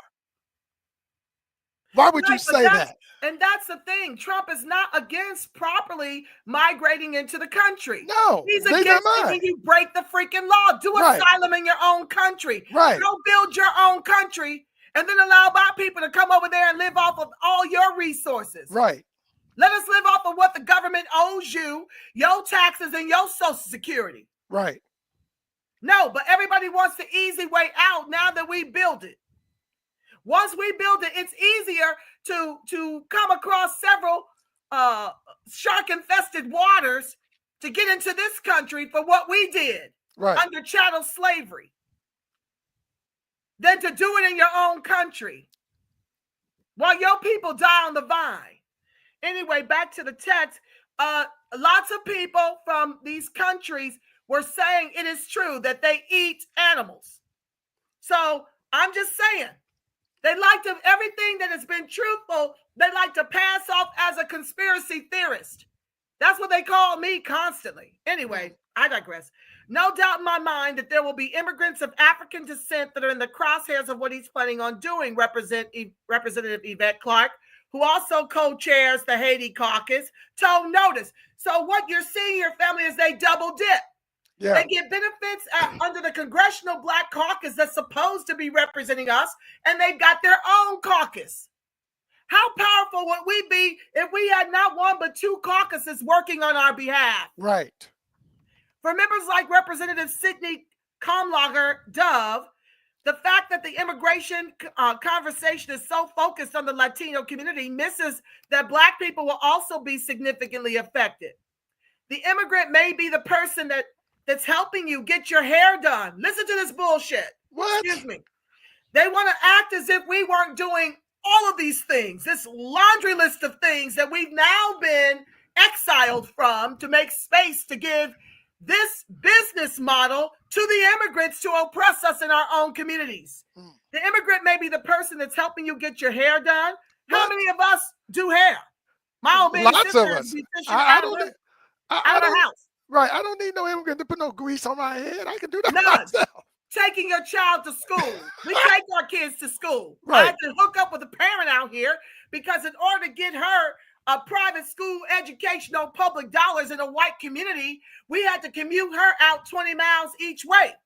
So I had to make a co-parent of a co-mommy for us to help throughout our work schedules to get our children 40 miles round trip just to get a better education on public school dollars, because they siphon the dollars from the Black public schools into the white communities so that they can save money and not have to pay for private school education, and then lock you out because you don't live in that neighborhood. That's right. Zip code jail. Anyway, back to the text. Helping you with your house. Hell, how often have we done our own household chores? We do them to this day. Right. I don't hire nobody to come up here and keep this house. I got to keep the house. You clean your own house. You've been cleaning your own house. Doing your taxes. We have Black people that do taxes. Helping you at the grocery store. Don't we have family members that if the sick and shut in can't go out and make the groceries, we do that? Right. Help as your caregiver. Don't we, by and large, as a people, bring our families home to convalesce? Yes, we do. Or do we put them in nursing homes? No, we don't. Is your mother's caregiver? I'm my mother's keeper. My late mom, rest in peace, she told not us, referencing data that shows Black immigrants constituting a sizable share of healthcare and service industry workers. Yeah, and who did they replace? Right. The Black American Negro Freedmen, descendant of the Emancipated. Let's stop pretending that the only jobs they come over here and take are agriculture. That's an absolute lie. They've taken over construction. They've taken over the healthcare industry. They've taken over the service industries. They've taken over the public sector. They've taken over the private sector. They've taken over in pie tricks. A lot of them in Illinois, in Cook County, have judgeships. We have quite a few Haitian judges in Cook County. We got quite a few Latinos. Judges? Oh, yes. Yeah. They're everywhere. They're everywhere. And who do you think they discriminate against the most? Us. I've been through that. I've been there, done that, got the t-shirt and the bumper sticker. Been through it. I done lived it. That's why I keep trying to sound the alarm from my small corner of the world here in the West Coast, so that y'all don't go the way we've gone. So that y'all don't have to be reactive. It can be proactive. Take over your politics. Shout out to Kia. She was another sister out here running in Nevada. Proud of you, my sister, but that's what we've got to do at every branch of government. And it ain't for the weak or the meek in heart. No. Do you want to, this is back to the text, do you want to wake up and the next day you hear that they have been deported? Hell yeah, I want to wake up. Yes. That's what I voted for. I want you gone. Right. Because when you're gone, guess what happened in Florida? When Ron DeSantis sent the immigrants, the illegals out off the construction sites, who showed up for work the next day? Black people. When Trump got rid of the illegals in the chicken plants down south, who do you think showed up for those jobs? Black people. Thank you. Because we refuse to work for slave wages. Been there, done that, got the t-shirt and the bumper sticker. You can't, this is what they call Black folks not wanting to work. No, because ever since we stopped working for free, it's been a problem for y'all. As y'all sit up here and try to get free labor back. And the way you get free labor is through imprisoning, incarcerating the Black men, women, and children, many of whom are nonviolent offenders, still doing time for weed, okay, that white folks sell on every corner of the hood. Yeah. That's a free slave labor. And so for the low wage earners, they bring in the immigrants. But guess what they do? They give them money. The very food trucks you try to set up, you can't get the money for that. But they let them do it for free, and they give them our reparations to build their trucks so they can sell tacos every other, block. And then they lie to you and tell you how I didn't have nothing when I started. No, you didn't have, you had something. You had our money, and they're not giving us that when we go to their countries. Right. Immigration has been at the top of Trump's policy agenda since the early days of his first run for the presidency. On top of his promises to build a wall along the U.S.-Mexico border, Trump expanded migrant detention programs across the country during his first stint in the White House. In 2019, for example, Immigration and Customs Enforcement detained migrants at record high rates. Black detainees were also abused at disproportionate rates in these detention centers. On the campaign trail this year, Trump pledged to conduct the largest mass deportation program in history, regardless of cost. Because let me help you understand something, family. As Newsom sent us away to study a reparations he knew he was never going to allow to happen, he took a $96 billion surplus and drove it down into an $88 billion deficit on the pandemic and on illegals. Now, who needs these illegals here? What group do you understand that needs the illegals here? The ones who are trying to extinct Black American Negro freedmen, therefore erasing their justice claim that they're angry with us about for demanding. Right. Yeah. And that's on both sides of the aisle. Right. That's Don't on get both it twisted. sides. That's right. The Rhino repugnant clans and the liberal demon rats are in bed to extinct us, because after they used our ancestors to build the wealthiest country in the known world, they wanted to expatriate us to parts unknown in the world, like Liberia. And we refused to go. We did what these immigrants refused to do. We fought for every advancement. Mm-hmm. And that requires being prepared to die, because lots of our people died so that we could have this position. They didn't fight and die for you to have the right to vote Democrats to your own extinction. No. But we're educating over here. On the camera, okay, so he pledged to do that as recently as regardless of cost. Because why should we worry about cost? Look at the trillions this government has spent in telling us no to reparations and of giving it to proxy wars between Ukraine and Russia, Israel and Palestine. Now they were just over in Africa giving away $1 billion. Yeah, and you heard about Biden's little little trip to Angola, right? In which he went there and apologized for slavery and how, that we need to work together so that we can build a better Africa, that kind of shit. All lies, because that's all the demon rats know how to do. Right. He said he wouldn't interfere with the sentencing for his own son because he was sure that Kamala was going to get. No, they knew. They had the internal data that said Trump is beat the brakes off of y'all. They knew it, but they gripped it to the tune of close to $2 billion that they have now blown. Right. And now he's pardoning his son like he said he wouldn't do. Now, all of a sudden, this Mickey Ficky want to have us to believe that his own DOJ is politically working against him to incarcerate his son for crimes that he was found guilty of. Right. And based on laws that Biden himself created through the crime bill. While telling you that the same election interference and politicizing the justice system ain't happening to Trump. Let me fan myself on this note. See, that's why I had to stay away for 18 months. It makes me so angry. I get myself all worked up. Let me woo-sa. Namye ho renge kyo up Namye ho renge kyo. Baby, I get so angry. Baby. It's all political. This is what I'm trying to get my people to see. Open your eyes. It's cool, Keep your but eyes wide open. Yeah. Yeah. One person said that wait a minute, she said, Haley says, I don't vote because the system is controlled by them.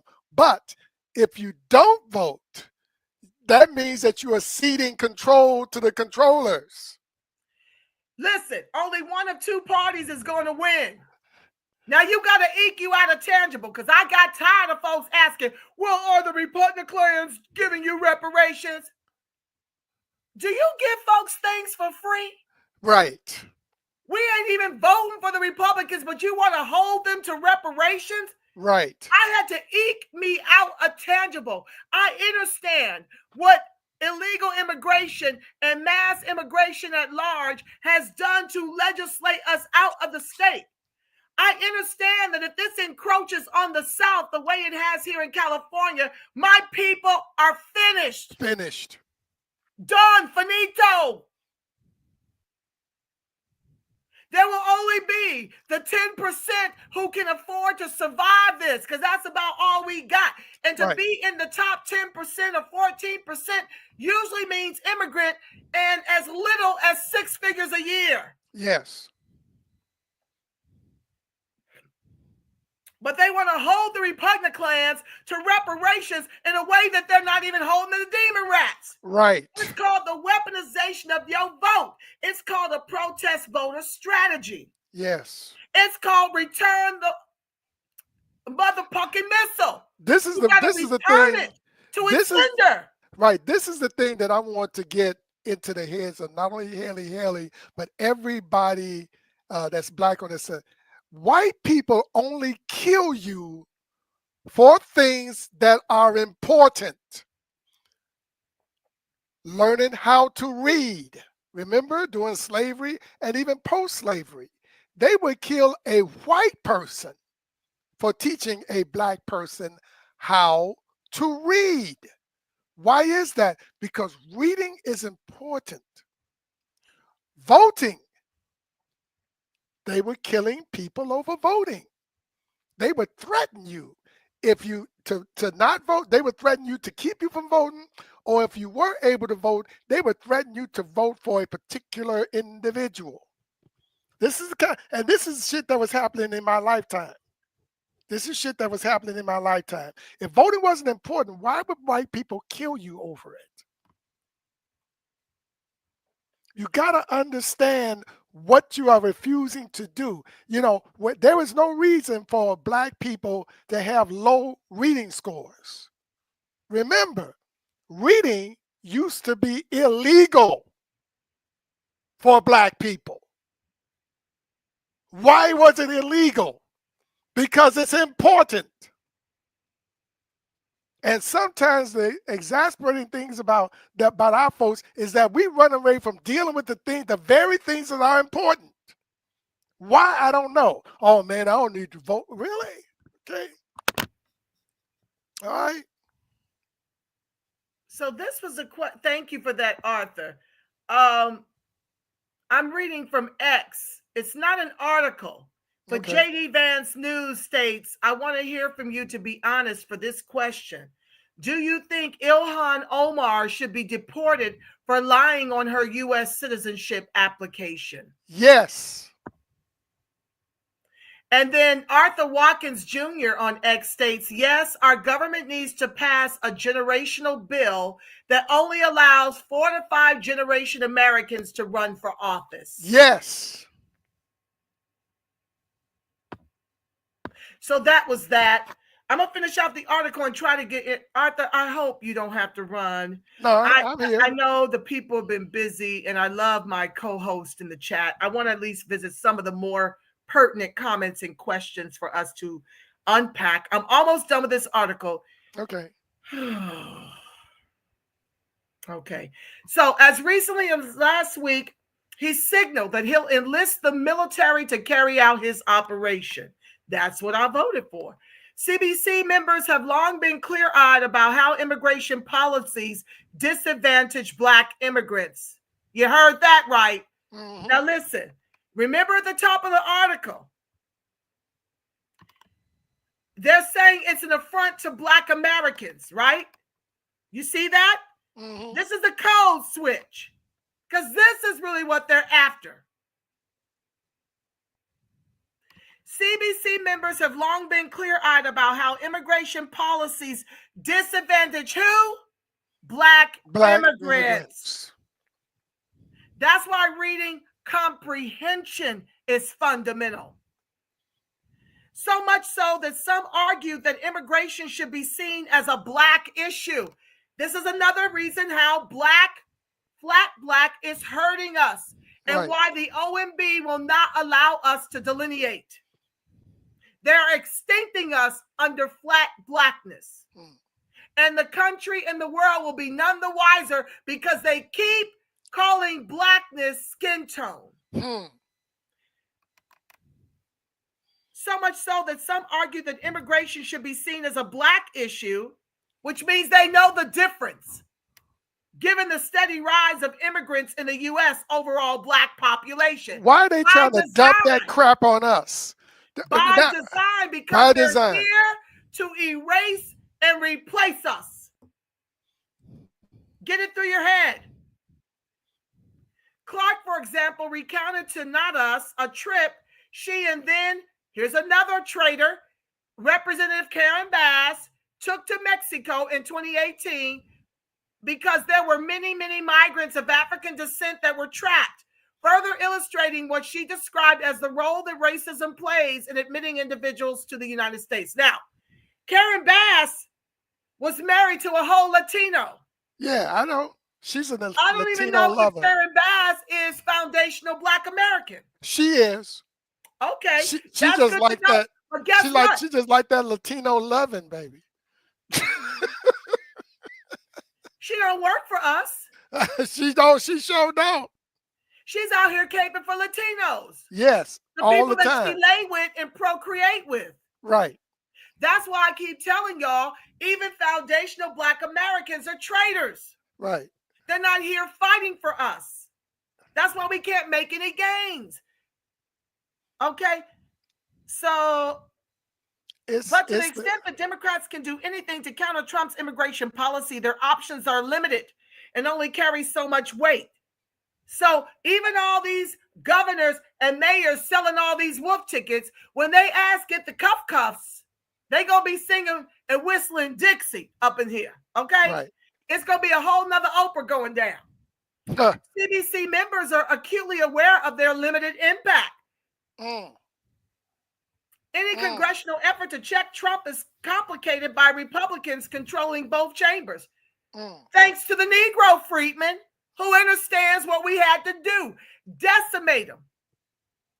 Decimate them for several election cycles. This ain't no one and done. It can't be. They're not going to get it. You can see it's predicated by them blaming everything under the sun but themselves. Right. They won't even give us credit for being the swing vote that annihilated them. They'd rather credit Latinos than to give Black folks the credit. But we're the reason. Don't get it twisted. We are still the swing for 4 more years anyway. Any congressional effort to check Trump is complicated. Okay, unfortunately, we're not in the majority. Praise God for that. Y'all did it. So we're going to have to rely on the courts to sort out what's legal and what is not, Clark said. And now you got Biden pushing to get liberal judges in there. He's pushing for that. Then if Democrats choose to challenge Trump's policies in court, which they've indicated they will, that process could take months and could be derailed in a court with a Trump-appointed loyalist judge, giving Trump more leeway to fine-tune and expand his mass deportation program as he likes. Bravo! Trump, in trying to make America great, is helping the Negro. That's why we're seeing more organizations trying to partner to pursue legal battles, whatever it is, to try to protect and slow down the process, Sherfilis McCormick said. CBC members Having given up all hope, as Clark said, we have to use everything at our disposal. One of those tools is state governments. Let me back up.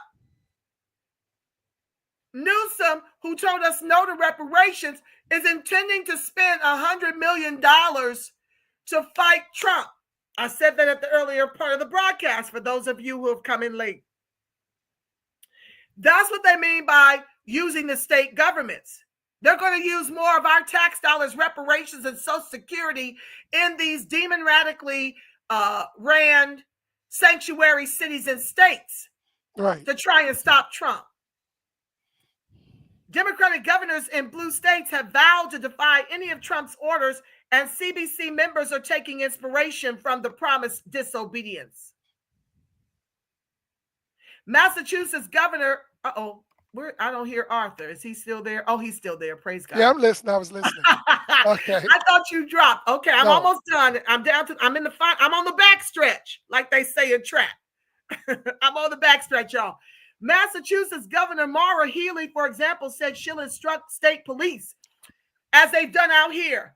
They're actually talking about withholding the police pensions if they cooperate with ICE. Oh, wow. And she'll instruct state police not to cooperate with Trump's plans. Even Illinois Governor J.B. Pritzker was forceful. You come for my people, he calls them. Yeah. They break the law, but they his people. He said earlier this month, you come through me. Representative Gregory Meeks plans on engaging similar efforts in New York. It's up to those local governments, he told, not us. I'll be talking to my mayor and governor. This is going to be a tough 2 years. I can speak up about it. I can stand for what is right. No, what is right is making sure the freedmen are flourishing. Right. Tom Lager-Dove is already full steam ahead with educational programming that delves into the challenges migrants face from all over the globe, even though our children have been set up for the preschool to prison pipeline. Yep. On Friday, she spoke at an event with the Congressional Caucus on global migration. That don't include us, which she co-chairs. For folks who say, you know, that the Black Caucus or Black folks don't care about this issue, take a screenshot because we're here, she said.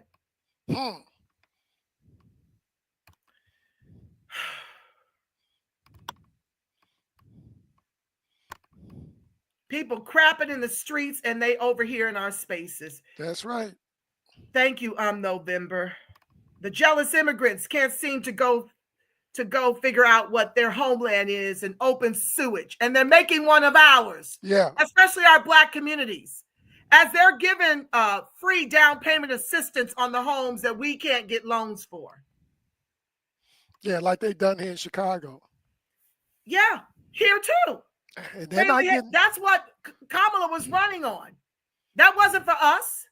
That money she was earmarking, the $25,000 or whatever that was a down payment assistance for immigrants. We were not included.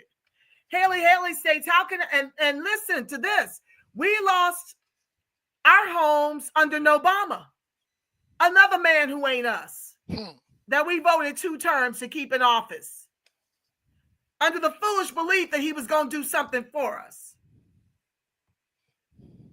I see you, Dennis Kaiser. Hold on. Lord, I'm trying to get back. Just a second, y'all. It's a little frozen over here. Haley says, how can Africans not call Africa, Africa, but Americans do? Y'all sound like y'all scared of white folks. How can Africans not call Africa, Africa, but Americans do? Y'all sound like y'all scared of white folks. Do you know what that means, Arthur? No, I don't. Okay. They'll have to clarify. You don't want these people to come here and treat y'all like Osu, which is something the American Negroes fought. Hold on, what's this? Ni-er-da-o-1. You don't want these people to come here and treat y'all like Osu, which is something the American Negroes fought against for you. You need to do what you are meant to do. Serve God. Okay. Maybe we can get the Trump administration to delineate Black American freedmen. Yeah, that's another thing I want to stress. Don't sit up here and blame Trump for not doing anything for us if we're not at those tables demanding it. I know a couple of people, and I'm not going to say their names. I don't know if they want their names mentioned, that have actually been to Mar-a-Lago and have sat and talked with Trump about our list of demands. Well, not him specifically, I don't think. Well, maybe so. I don't really know the details, but I know that they're talking to Trump's people. And what I also know is that this is something that the CBC refuses to do. When Trump was in power last time, Maxine Waters and them said, we're not going to do anything with Trump. That's problematic because when you don't allow Black Republicans to join the Congressional Black Caucus and you don't go have a conversation, you're setting up our people to get absolutely nothing from either administration. Correct. You're supposed to deal with whoever's in power. Period. And they're pretending to be in their emotional bag to justify not doing anything for us. They saying we can't do anything but vote white government, demo, or Republican, and they work together. No, I'm saying find you some tangibles. I'm saying get to the table. I'm saying vote third party, but show up. I'm saying run for office. One of these two parties is going to win until we grow a party strong enough. This is what it is. And I'd rather vote for deportation and closed borders than abortion, than mass illegal immigration, than transgenders having access to sports and girls' bathrooms. Find you something to vote for. If those are things you like, if you'd like us to continue to abort our babies while the immigrant groups total 282 million with 50 million DACA and illegals on deck, then vote for the demon rats. Do you? But do know that it will be at the expense of our people to continue to do that. I can't stand working with them because they stand for absolutely nothing. These Freedmen sellouts. Absolutely, family. That's exactly who they are. The Africans are on y'all because they all know that you are not doing your jobs as Osu, but rather causing sin to grow in the lands. This is why they talk the way they do, and they know the rules too. Ne-ur-da-01.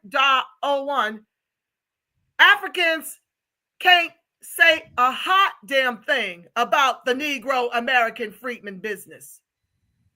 Go to your country and do that. Go to your country. Do you see the continent of Africa being overwrought with more colonizers? The newest ones being Chinese. That's the only reason why Biden is over in the continent competing with the Chinese who are taking it over. Yeah. Go over there and talk to them about how South Africa is bringing in LGBTQ. Yeah. Okay, that's the continent, the motherland. While you sit up here and talk to me about the sins of my people in a country where we are becoming diabolical and debaucherous, like the folks who oppress us, some of us. But y'all are allowing it too. Go to the continent of Africa and talk about how Jill Biden was allowed to come over there and talk to our people, y'all's people, because I'm from here. This is my country. When y'all talk about we don't know where we come from right here. We from the mud. My ancestors did slavery in Kentucky and Tennessee. Their blood and bones are in the soil. So I know from whence I come. And it's far removed from Africa. But why don't you go over there and have a conversation with them about how they allowed Jill Biden to come over there to teach them how to abort their babies, to teach them how to use abortion as a form of birth control. That's right. You go have that conversation with them because I'm on them for that. They ain't got no business over in the country of my ancestors telling us anything about us. If you ain't helping, shut up. Shut up. That's what y'all need to do, okay? Shut up and get out the way. Go talk to them about their Pan-Africanist ways that tell us, as soon as they get powers and pawn tricks, no to our reparations. They tell us to get over it when they are our slave traders. But they got their hands out collecting $1 billion of my reparations Because Joe Crow wants those resources. Go holler at Africa. They ain't in no position. Not hardly.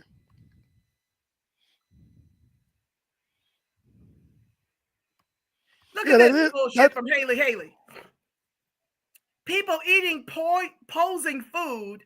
I don't know if that means. Can't understand what y'all saying right now. They calling y'all crazy. Even my mom saying, turn it off. She's 68 and black. And this is the problem. Yo mama is a problem. Yeah. Yo mama is who my people voted against. She was probably one of them dumbass Negroes that voted for Kamala. Like the 92% of black women that went out here and voted for our own erasure and replacement with immigrants. Yep.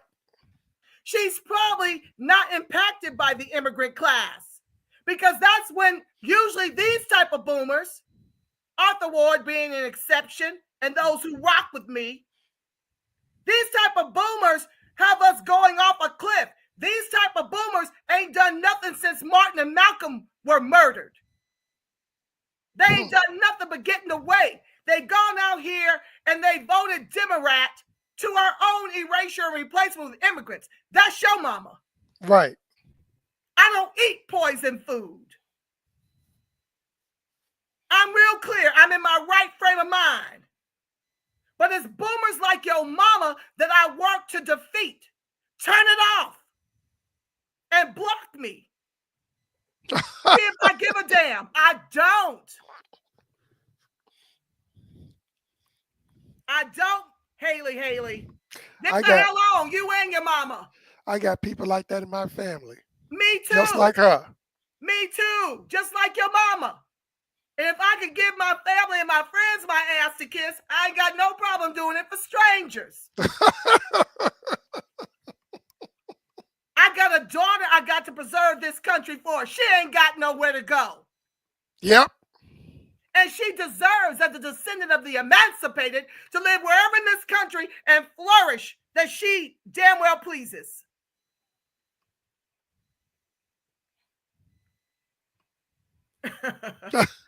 November says, we need to get Marcel Dixon and maybe Tyreek over here for these hating tether immigrant fleeing haters.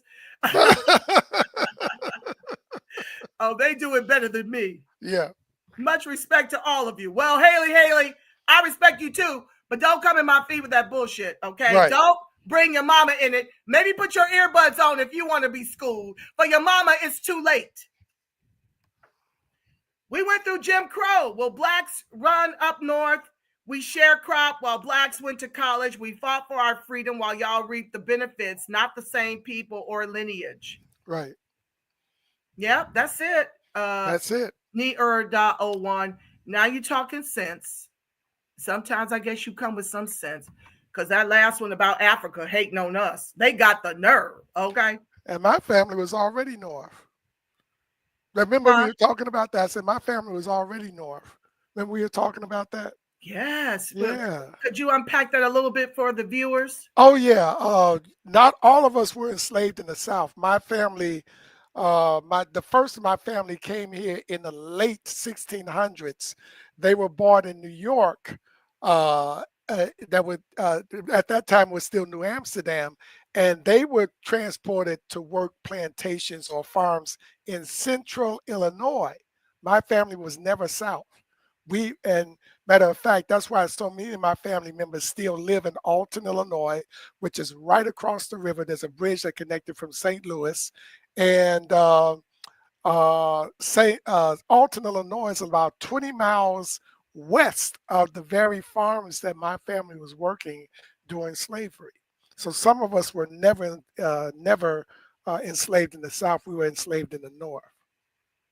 Yes, I really appreciate that education. And we're going to have to bring you back to discuss that more. Yeah. We also need to understand, family, that we were here before Columbus too. Yes. So not everybody came over here on slave ships. We got to know our history. We can't let white folks and immigrants who are white folks, we can't let them teach us our history, because they're whitewashing the history. Right. Anytime you got a $5 Indian named Elizabeth Warren collecting on benefits as an Indian, you can tell that the history's been whitewashed. We're being erased to this day. Exactly. So we got to come up with ways to teach our own children the history because they don't know it and they're not being taught. And we've never been taught. My daddy taught me. We must know we got immigrant tethers in our space. They stay in our mix, mad because we're delineating. Yes, they're mad. And they're mad at us for not voting in their interest in this last election. They're mighty shocked and mortified. And you can hear them all over the mainstream fake news media wailing and gnashing their teeth. Hello, Joy-Ann Reid, who called us Russian bots when we first got together as a grassroots nationwide under the former ADOS movement. We were referred to, we're the bots she spoke of. Yep. That's what happens. They get a bigger platform and a bigger microphone to defeat us. And that's why we got to work together in the mud collectively throughout the country. Those of us who love the lineage and want our children to have a country to flourish in, this is our fight now. Because people like Haley's mama abandon us because they got their houses. They've got their pensions. They don't give a damn about the youth that went out here and turned the mother out for Trump. Yeah. I saw the brothers in the hood. Couldn't even speak the King's English. But they understand politically that immigration and all them Venezuelans is hurting them. I got to find those brothers and let you hear them. The guy over the register was an immigrant asking them who they was voting for. The majority of them in the hood said Trump. Right. They knew. And it was the youth that delivered us. That's right. And them young boys over here, they listen to me. They yeah, like well, Mr. it was. Ward. I think it was the young boys in Chicago that the man had the camera rolling on, who he was asking from behind a plastic. Yes, that was Chicago. At the local grocery store. That was Chicago. Well, yeah, that was. And them brothers was like, Trump. Yeah, we have bodegas here too. We have bodegas here too. Yeah, that was a bodega. Yeah. And that boy was asking, and they was like, Trump. He's like, oh, not Kamala. No, man, she ain't us. They was going in. It was so funny. Right. And my grandkids will vote for who I tell them to vote. And I had other people, you shouldn't be listening to Arthur. But grandfather, he follows this stuff. So my granddaughter, and this is her first time vote because she just made 18. This is her first time voting. She voted for Trump, and my two grandsons voted for Trump. Yeah, so. And my daughter voted for Trump. Yeah. The young people. Oh, she listened to her mama losing her entire mind. She gets it. We out here. We out here. That's right. I had to mail her ballot. And she's like, Mama, I don't know about all these. I said, well, we go read through every measure, and we go read through every one of these people. Well, how do you know all these people? I said, beyond Trump, I don't. I'm looking for English last names, and I'm looking for Republicans. Right. Well, the young boys around here say, yeah, you know, Mr. Ward, they like that. I know they be doing their little gang shit, but they don't mess with me, and they actually kind of look out for me. And they said, well, you know, you don't talk like my mom and my dad. You don't talk like that. I said, look, I ain't saying don't listen to your parents, but I'm just trying to give you a different perspective. That's all. Praise God. But this is who I've been reaching. I've been over in TikTok. Don't even halfway know how to work it. What you doing? Like, I can't speak to most boomers. You and a few others are the exception. Okay. And I was like, well, I got to reach the youth. I have to help them understand what's happening. Right. And honey, I've been wearing them out on TikTok. TikTok shadow bans me. They block my stuff from coming through. I didn't think they was banning anybody at TikTok. Oh, they're dreadful. They working for the demon rats. I don't know if it's the threat of censorship and taking away their platform that got them on that bull shiggity. But TikTok is definitely complicit in suppressing our voices, especially mine, because my posts will wear you out. They lay you all the way out, give you something to think about. I'm just here to make you think, like Dane Calloway say. Right. Shout out to Dane. He's crazy ass. He's crazy, but he's got some talking points, just like you. You are crazy. And Griffin. But sometimes he says some stuff that makes some sense. Yeah, you know, and it ain't really for me. This what I say ain't really for me. Is I mean, financially I'm okay. I'm not, you know. Well, financially I'm good. But guess what? I ain't okay with my people not being that's okay. what I'm talking about. That's a problem. Right. I'm not the boule. Right. I'm not gonna sit up here and get on my high horse. I'm not an immigrant. I'm not a boule. I'm from the mud. I just told you my mama gave away all of my baby sisters' underpants. That's what I'm from. That's how I'm wired. I care about the least of us. And if more of us that ain't pressed financially would give a damn about those of us who are, we'd be winning up in here. There are only two people that made it clear about making sure that your network is good, because your network is you. Your network protects you. That's Elijah Muhammad and Rabbi Jacob, the Jewish guy I used to mess with in New York City when I was living in New York. Okay. And I was like, I said, I noticed that rich Jews do not abandon the middle class Jews. See, I said, why is that? He said, because it's about the network. He says, it's the responsibility of every Jew to make sure that the Jewish network is good. And I said, does that mean even between factions? Is that between like Hasidic, Orthodox, Reform, Conservative? He says, yes. Even though we have these divisions within the Jewish community, we stop at breaking the network. We will not break the network. We're always going to make sure that, he said, because he's the one that told me that within the Jewish community, they have rich Jews, they have poor Jews, but they don't have classes. I said, oh, that's interesting. They don't have classes in the Jewish community. And guess what else they ain't got? Homelessness. What? Yes. It's because of the fact that they make sure that the network is good. He said that's why you have so many Jewish organizations that seem like that's out of proportion with their small numbers. Jewish people have more organizations than any other ethnic group in this country, even though they comprise only 2% of the population. Okay? It's because of that network thing. And that's something that we can learn from. I try to learn things from every group. If I see shit that's working, this universally applicable to Black people. Just like this shit that we just saw when you played that clip, AIPAC. Rather than get mad about it, notice how they operate. That's something that we can learn. That's something that we need to, and then mold it in a way that it works for us. That's what I'm saying. Oh, yeah, we absolutely need to do that. We absolutely need to do that. And the bottom line is about 80% of us, 80 to 85% of us are less fortunate than those of us that sit up here and can afford to stream and teach. Yeah, but see, I can't afford not to strengthen our network, because death to the network is also death to me. It's death to the lineage. Death to the lineage. This is what Black people. As long as you keep on thinking this individual shit, that's death. To your whole the motherfuckers that's running shit don't think like that. That's what I'm trying to get niggas to understand. It's about the group. It's about the network. It's about the lineage.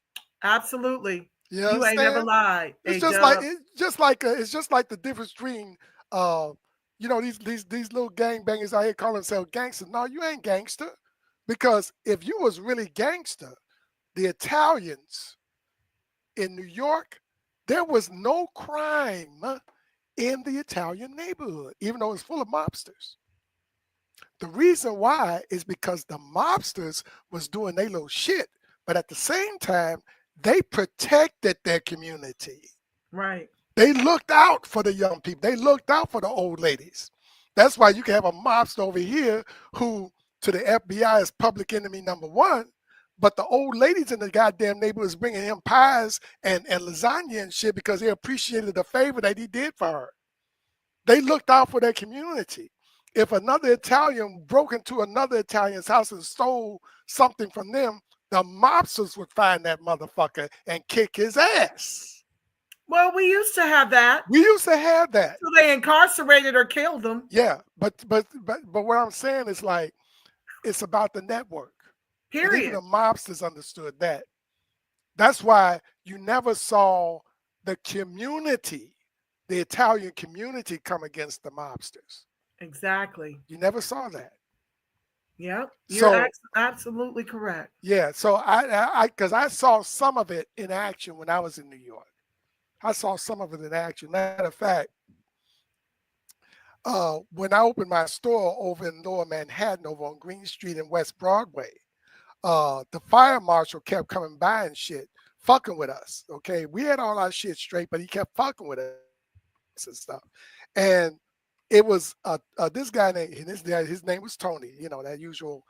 Anyway, he used to be one of my customers, and he was in there when he saw the fire chief coming in. So what happened was, he said, "I see what's up." He said he wrote down a phone number and the name of a lawyer that he's connected with. Okay, and so he said, "Go and see this guy. Take $500 with you." So I went down there to see this guy. He says, "Are you Tony's friend?" Angela, this guy had a cigar in his damn mouth this long. And he had like about 10 phones. He was on the phone firing people, hiring people, and he very expensive suit, and he was on the phone screen. So he looked at me, he said, "You Tony's friend?" I said, "Yeah, I'm Tony's friend." He says, "You got the money?" He said, "Yeah, I got the money." So I laid the money on the table. He said, "They've been fucking with you, right?" I said, "Yeah." He says, "Okay." So he got on the phone. He called somebody. He says, "So what's your name again?" I said, "Arthur." He says, "There's a store, the owner's Arthur." The name of the store, he told him the name of the store. And so he said, "Look, that's one of my people. Don't fuck with my people. If I don't fuck with your people, I don't fuck with my people." And so he says, "So make sure that you give a little money to the fund every Christmas." So that was like $100. I never had any problems after that. Absolutely. And this guy was connected with the mob. So well, there it is. I mean, it's and I wish that we as a community operated like that. Well, nothing will change until we do. As a collective, nothing will change. Yeah. But let's get back to the comments. We've been going so hard in the paint. This is what happens when you stay away too long. You're gonna say you thought everything was fake news. Haley, mostly everything on the mainstream media is fake news, and that's predicated by their dropping subscribers.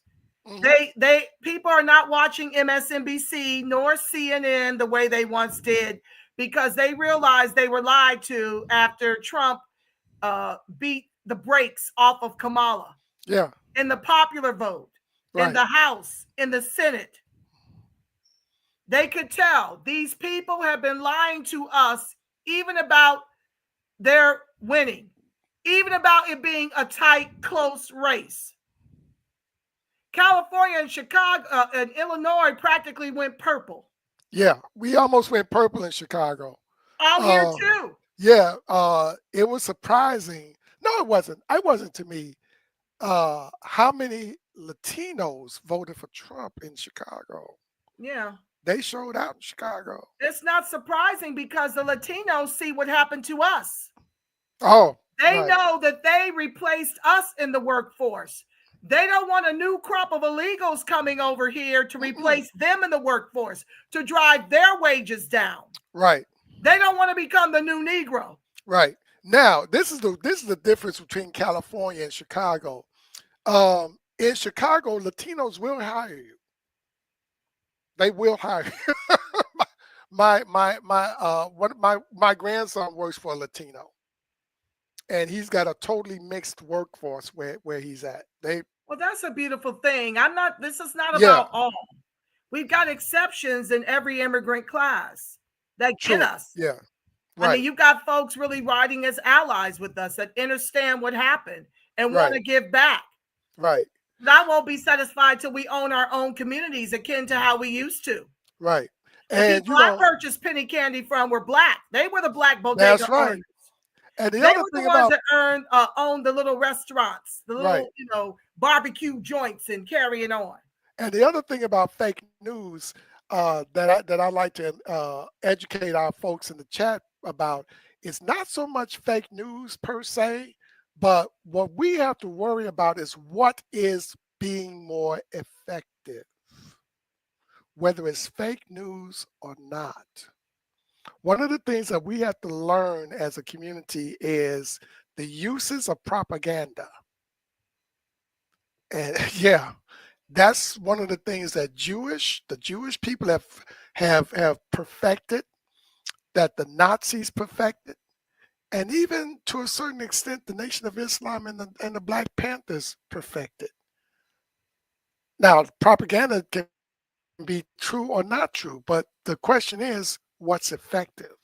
What's going to move people? Well, it was definitely effective on the inners of net. The revolution was social media eyes this election cycle. And I mean to tell you, I wasn't even going live, but I was reaching tens of thousands with my posts going viral. So yeah, a lot of what I had to teach was I just had to check out and teach it in the way that I could reach the most people. Right, exactly. But yeah, propaganda is real, and that's the beauty of the mainstream networks failing right now. Yeah. Because what has happened is we have pulled the focus and the attention of the people over there over to the internet, where the real journalism is happening. Okay, yeah, well, you got Professor Black Truth, you got Jason Black, Phil Scott, Tariq, TD Hip Hop Media. TD Hip Hop. Yeah. There's quite a few, and it's not just them. Right. You've also got to listen to the Black conservative. You've got to listen to conservatives. You can't just stay stuck on these liberal channels. The Joe Rogans, these people with these bigger platforms. You have to have a well-rounded perspective of what's happening. I've learned so much listening to the hard lens media, listening to Jimmy Dore. These are white cats that are kind of on the independent thread, since the Democrats aren't doing anything for anybody. Yeah. American anyway. And that's good because I do listen to quite a bit of Kathleen. Yeah, mine is frozen too. I don't know what it is with StreamYard, but yeah, mine's been frozen for a while there. So that's what's going on. So it's not just you. But the only thing that I hate about because I agree with a lot of Black conservatives. I really do. There's a lot of things that they say. I love them. The only thing that a lot of them are opposed to reparations, which totally baffles me. Why you would be opposed to reparations? Why you would look at it as a hands out? To drink the cyanide of the Repugnant Klan Party. A lot of people are opposed because they don't believe it will ever happen. Do you feel that? It's not that I feel that, but I understand their position. I understand where they're coming from, because the challenge with us is sometimes we allow reparations to consume us when there are other things we need to be doing to survive, to even get anything that will come of a check. Well, reparations should be part of a list of things. A list, but not the whole focus. Not the whole thing. No, and not that's the whole the problem focus. I have. I was about the only one with the protest voter strategy, pushing it. Like I was pretty much doing that on my own. While I reached a lot of people with it, I didn't have enough support in that, like from people that actually had a commission that went after protecting the swing vote. That is as critical as fighting for reparations, because my whole thing is, it matters not if there's only a handful of us there to receive it. Okay. When you look at living legends like the ones who survived Oklahoma, and you see them even in the courts losing. Do you at know how much 100 years time old and money is spent on that, where is the commission to run and school and educate candidates to run at every branch of government? Right. That's the problem I've got with the fight for reparations, because we tend to just have a one-track mind. I've always had that issue with it. We can't just have a single focus. We got to be able to have folks from the grassroots get at those tables that the CBC is failing to get at. We got to talk across the aisle. We got to run for office. We've got to start our own Freedmen party. We need a caucus. Like, there's so much that we need to just keep your eyes singularly on reparations. Is called destruction. It's called erasing and replacing your own people, because you're running after reparations from a people that hate you. This is the problem I had in California. I saw that this task force was put together by folks who are anti-Black American. They were fighting us on lineage-based reparations. Yeah. That was our first fight. That's a hit and a half of your ass where you have failed to work. Reparations can't be it. We need a list of things: caucus, party, candidates, the vote, and reparations. Yes. What you gonna do when the dollar's only worth 50 cents? Haley says it ain't worth shit now. It ain't not right. And what you? Yeah, I mean, people don't even know what they're asking for when they say it's worth. Okay, because what the dollar is worth is based upon the credit rating of the United States.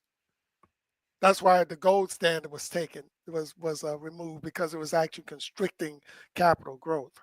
So whether it's based upon gold, silver, or the credit, whether or not it spends is really all we need to worry about. And we are still the premier currency in the world, despite the formation of BRICS. Despite. Right. So I'm not really concerned about that. And guess what? What do they do when they run out of more money? They print some more. Ain't there's no such thing. Worth nothing. Ain't no if such you thing just as go over here and print some more. You're already weakening your dollar. How is it that we can run out of money when we on the one hand print the money, but at the same time we control by law what the deficit is?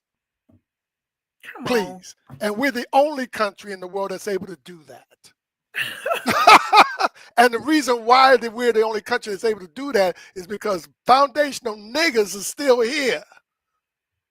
Now, I don't believe in spirits and nothing like that, but there is some kind of deeper connection as to why this country is still propped up. And I believe that it's because of the fact that we are here. That's why they can't really get rid of us. But I know one thing: if we are to thrive as a foundational people, we need to get some shit together. Especially politically. Sure. Yes, especially that's politically. number one. Yep. We have been checked out for way too long. Exactly. There are only three things that are important in this: politics, economics, and business. And everything else that you do is a subcategory of one or more of the three. Ivy Dreams is coming with the fire. You have to vote on propositions and measures in every election. Right. My daughter and I went through every one. I made her read them. And if she didn't understand something, I help her to understand. And that's what we got to do with our kids. Right. We must teach them. Oh, Lord. Hold on, y'all. I'm coming back up.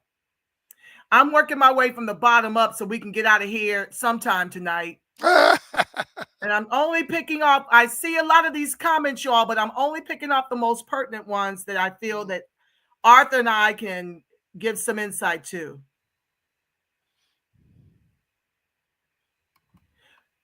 That's right. I agree with that, Haley. Some things you say is smart.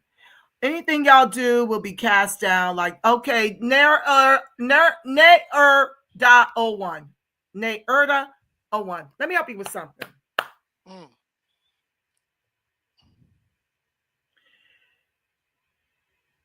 We are here. Right.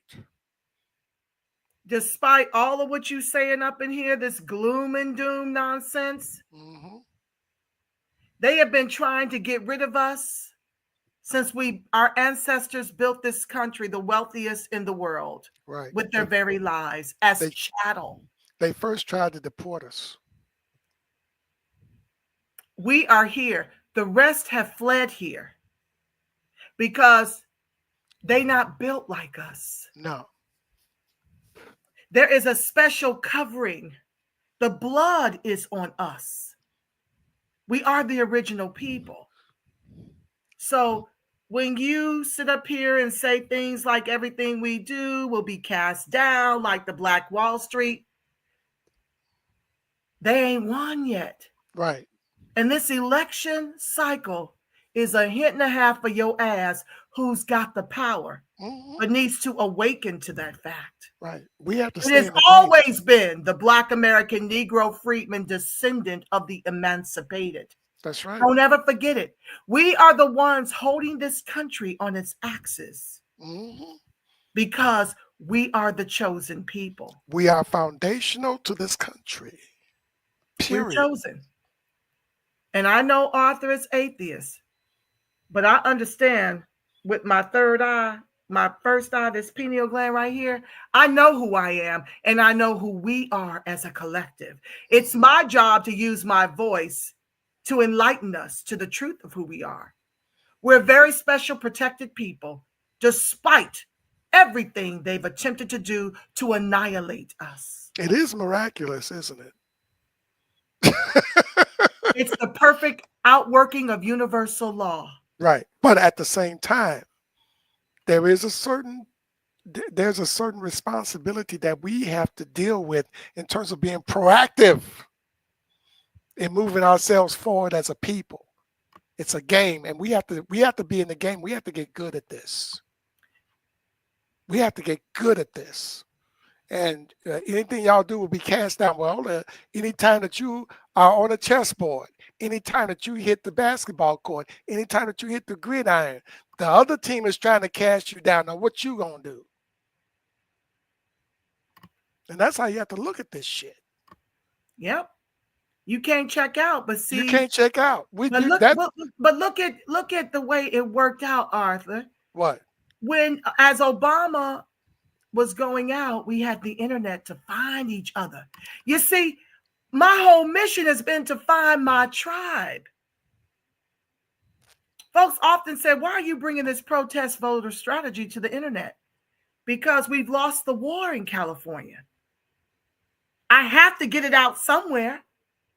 The internet helped us to find each other. I would not know you if it weren't for the former ADOS movement. I wouldn't know most of you if it weren't for our humble beginnings. And that is a God idea made manifest, the internet. This internet and social media made reparations a debate stage topic. We had just been in it for a couple of years. That's what being here has done. That's right. I met Angela at the first ADOS conference. Sure did. Made me turn around. I said, who is this loud woman?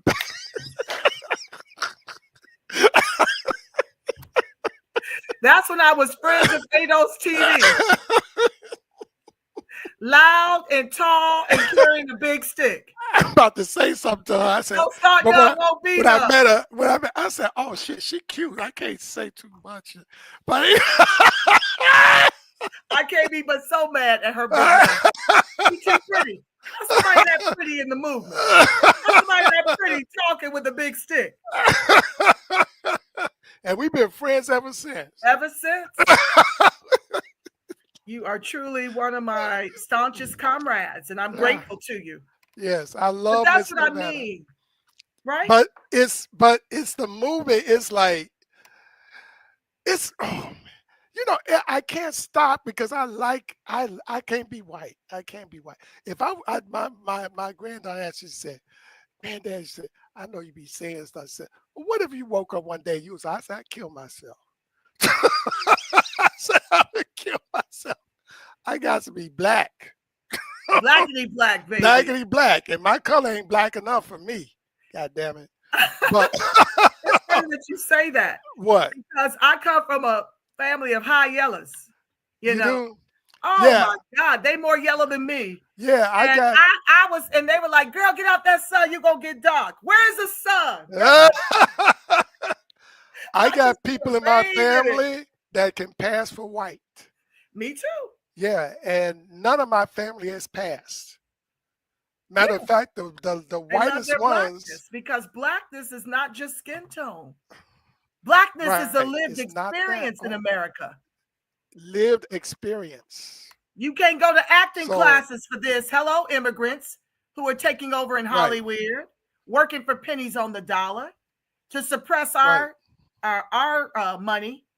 So we ain't hardly even in our own narratives.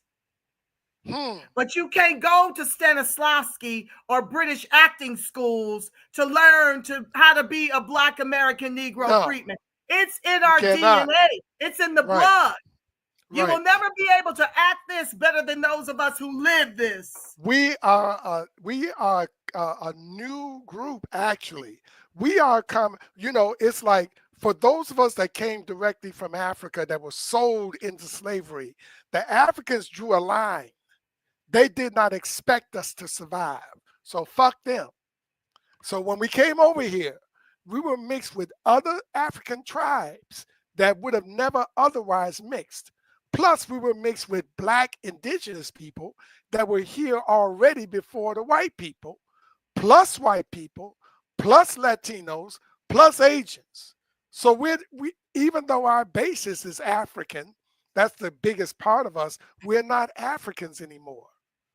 We are a new ethnocentric group. And that's why Pan-Africanism can't work for us. The only thing that will work for us is trans-Black Americanism. We are the most American of all Americans. Period. Period. The most patriotic. The most patriotic. The most creative.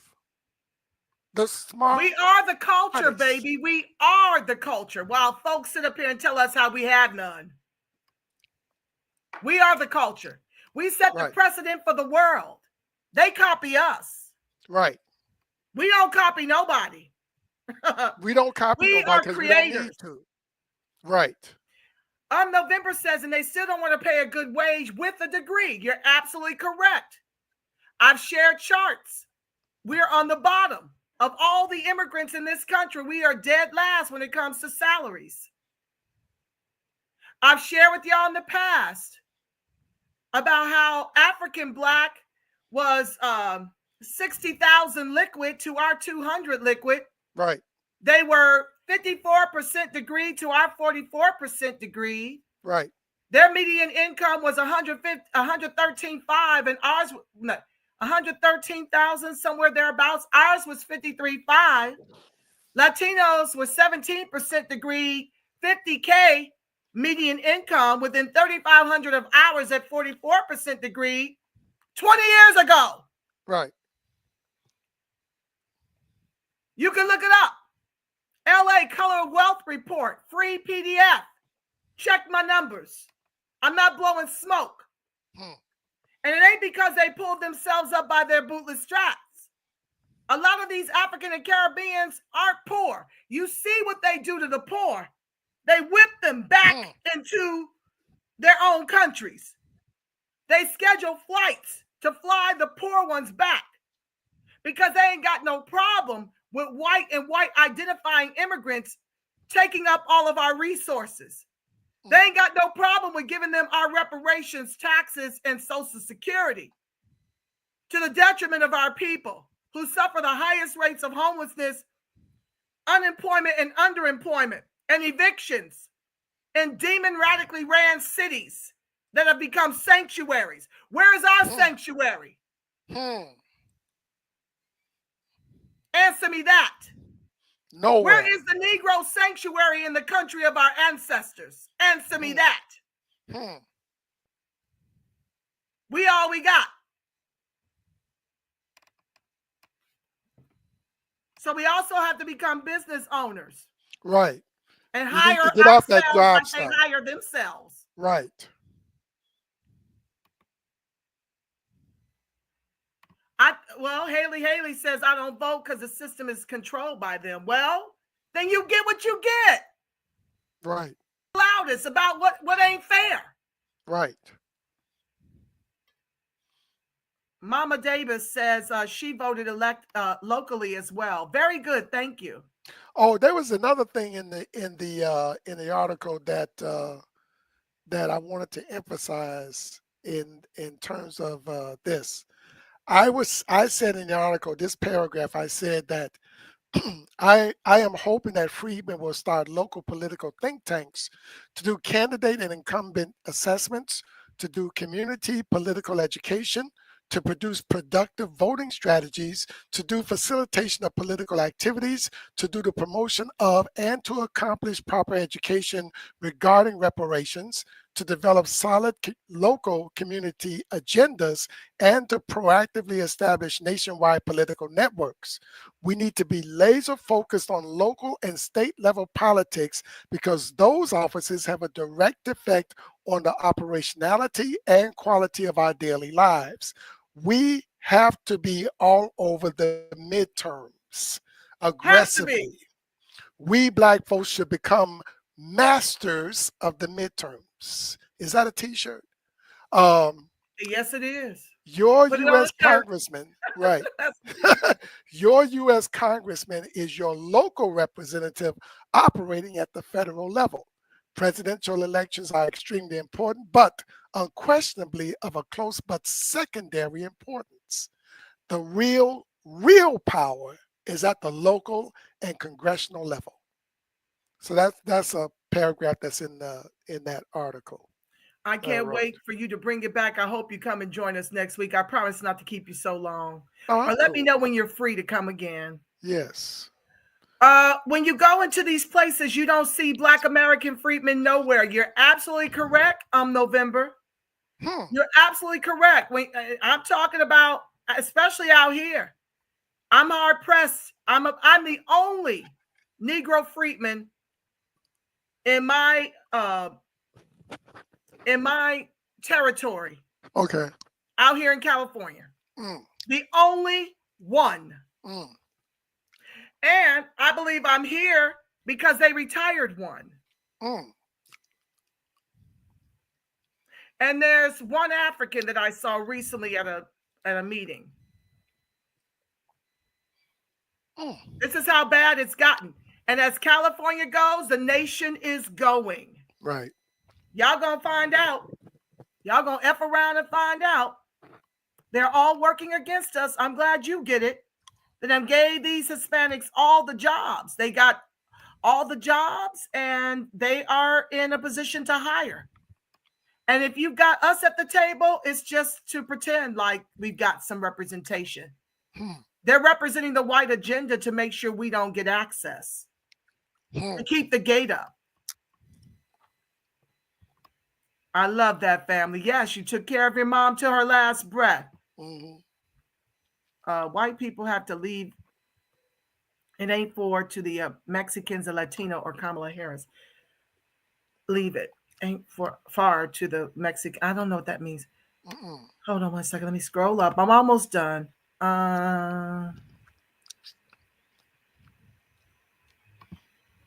This is another one.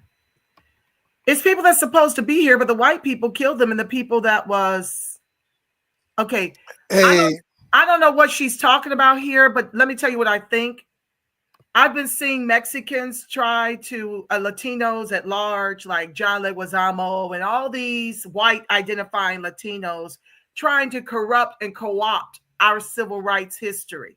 When many of them didn't come over here until after the 65 Immigration Act. Right. While some of what you say may be true, Haley, the bottom line is Mexicans sold. I know California, I can't recall the other states they had control over. They sold it for pennies on the dollar. And they're on a mission to take this country back. And they're being helped by the whites in power because they're willing to do their bidding to keep us oppressed in the way that what's that country that's next to Haiti that keeps the blacks? Dominican Republic. Yes, thank you, the DR.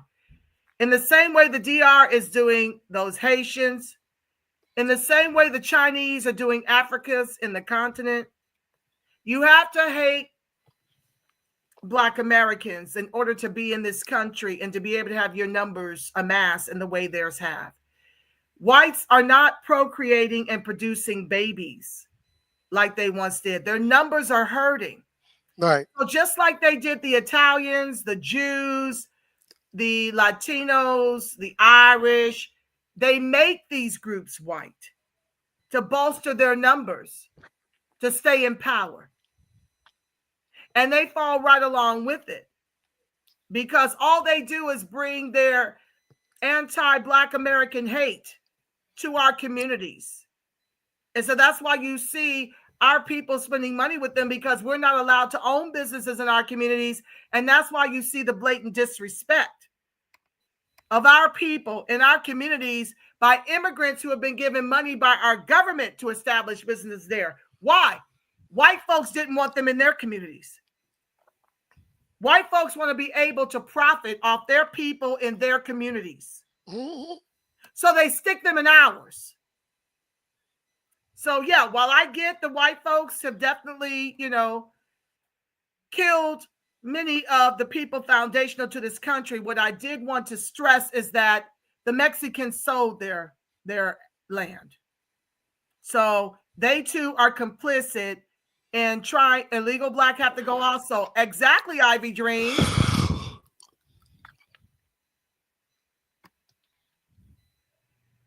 Arthur, do you have to go? No, I'm fine. Okay, I'm almost done. I don't get to talk to them often. I usually have to cut it because I got places to go and things to do, but I had a little time today. This is an important topic.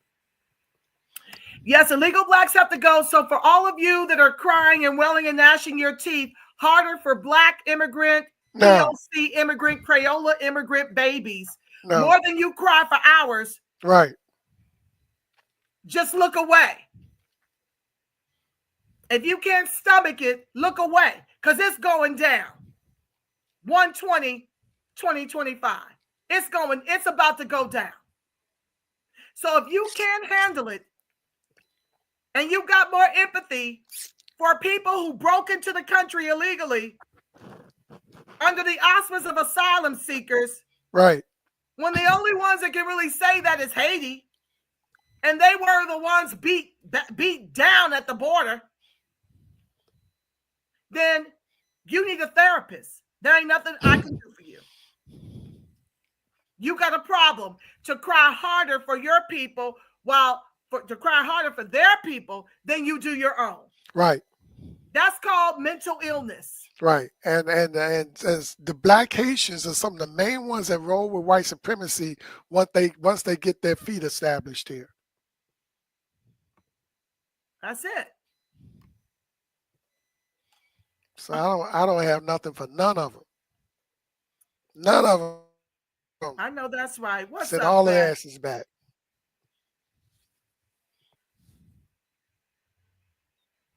Okay. I'm trying to just pick out the... So happy you're back. Oh, thank you, Ivy Dreams. Well, I promised the people that if Trump won, I would be back. So I owe my people. Please be sure to like, share, subscribe, turn on your notification. Y'all need to do a rally in DC. Why?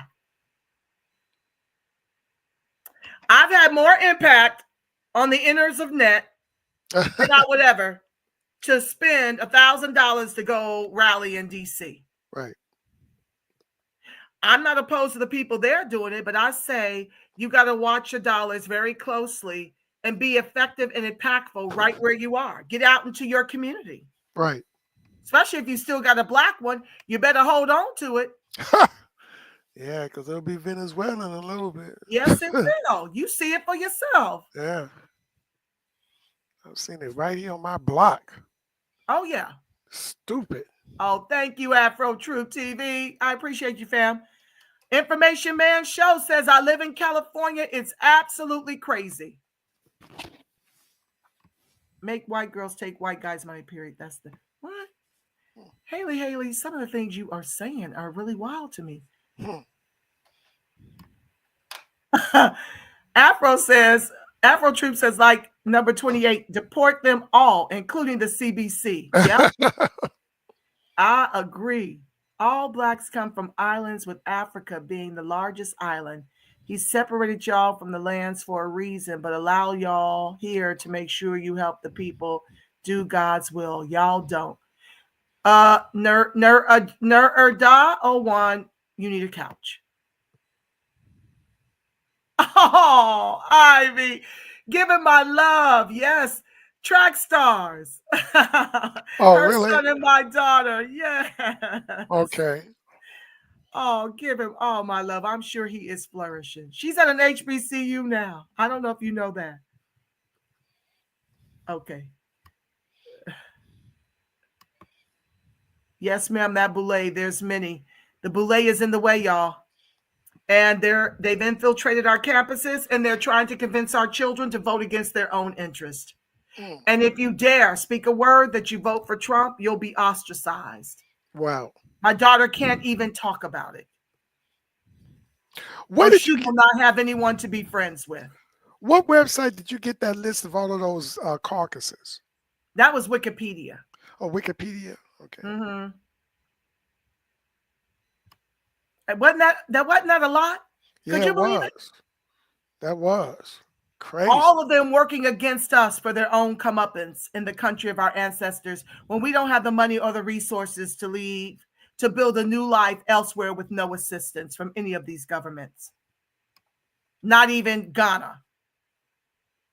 They don't let you buy property like that. Oh, no, they'll kill you you. come over here as illegals and get money for down payment on houses. They're just giving away our reparations. We have to unite the movement. I think the movement is pretty united, Ivy Dreams. We may be working in the way that we work because sometimes we just cannot work together. You know, we don't see eye to eye on things. Like, I do not believe in a demon rat down ballot strategy that's being pushed in some of these grassroots. I'm not for that. So I have to go my own way and blaze my own trail. And yeah, that's what I'm doing as a part of the media. I figure let me add and contribute to annihilating the forces that are working against us. Let me lend my voice to those efforts, even if I'm smaller than some of the other channels. You know I can tell by the results of the election that my voice is being heard. So I stay vigilant, and I'm back for that reason. They are building hazardous equipment, placing them near black populations so the so-called enemy can bomb the area. No different than the Flint water that Obama pretended to drink. No different than Cancer Alley. This has always been a part of our history. That's why we can't afford to vote for the couch. That's why we can't afford not to be involved politically and know politics through a Freedmen lens. That's why we can't afford not to know our history. That's why we can't afford not to run for office. She said, girl. I know it's exhausting. Hold on. Yeah, they're running the CBC Information Man show. They got a lock on it now. Our foundational Black Americans who once ran the CBC have been bought and paid to give it away. Yeah. AIPAC money. AIPAC. Yeah, we need candidates that are AIPAC proof.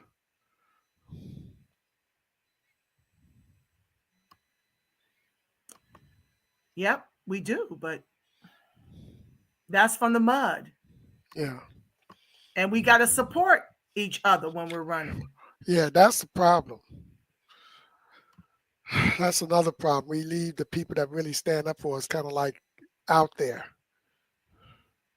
Yeah. No backup. And I don't know why we're like that.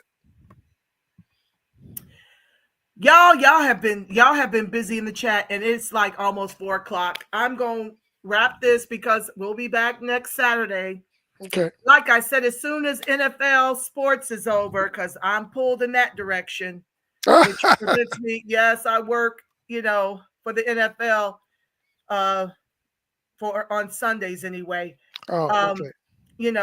When that's over, I'll be able to come back for a Saturday segment with like a guest, and then on Sundays to be able to do some of my articles, because I have a ton of topics I want to bring you all. Yeah, we do need to build our own channel November, but we need our own site. We need our own kind of screw tube. I think there have been a couple of people trying to do that. My boy out of Jersey. Ty? Huh? You talking about Ty?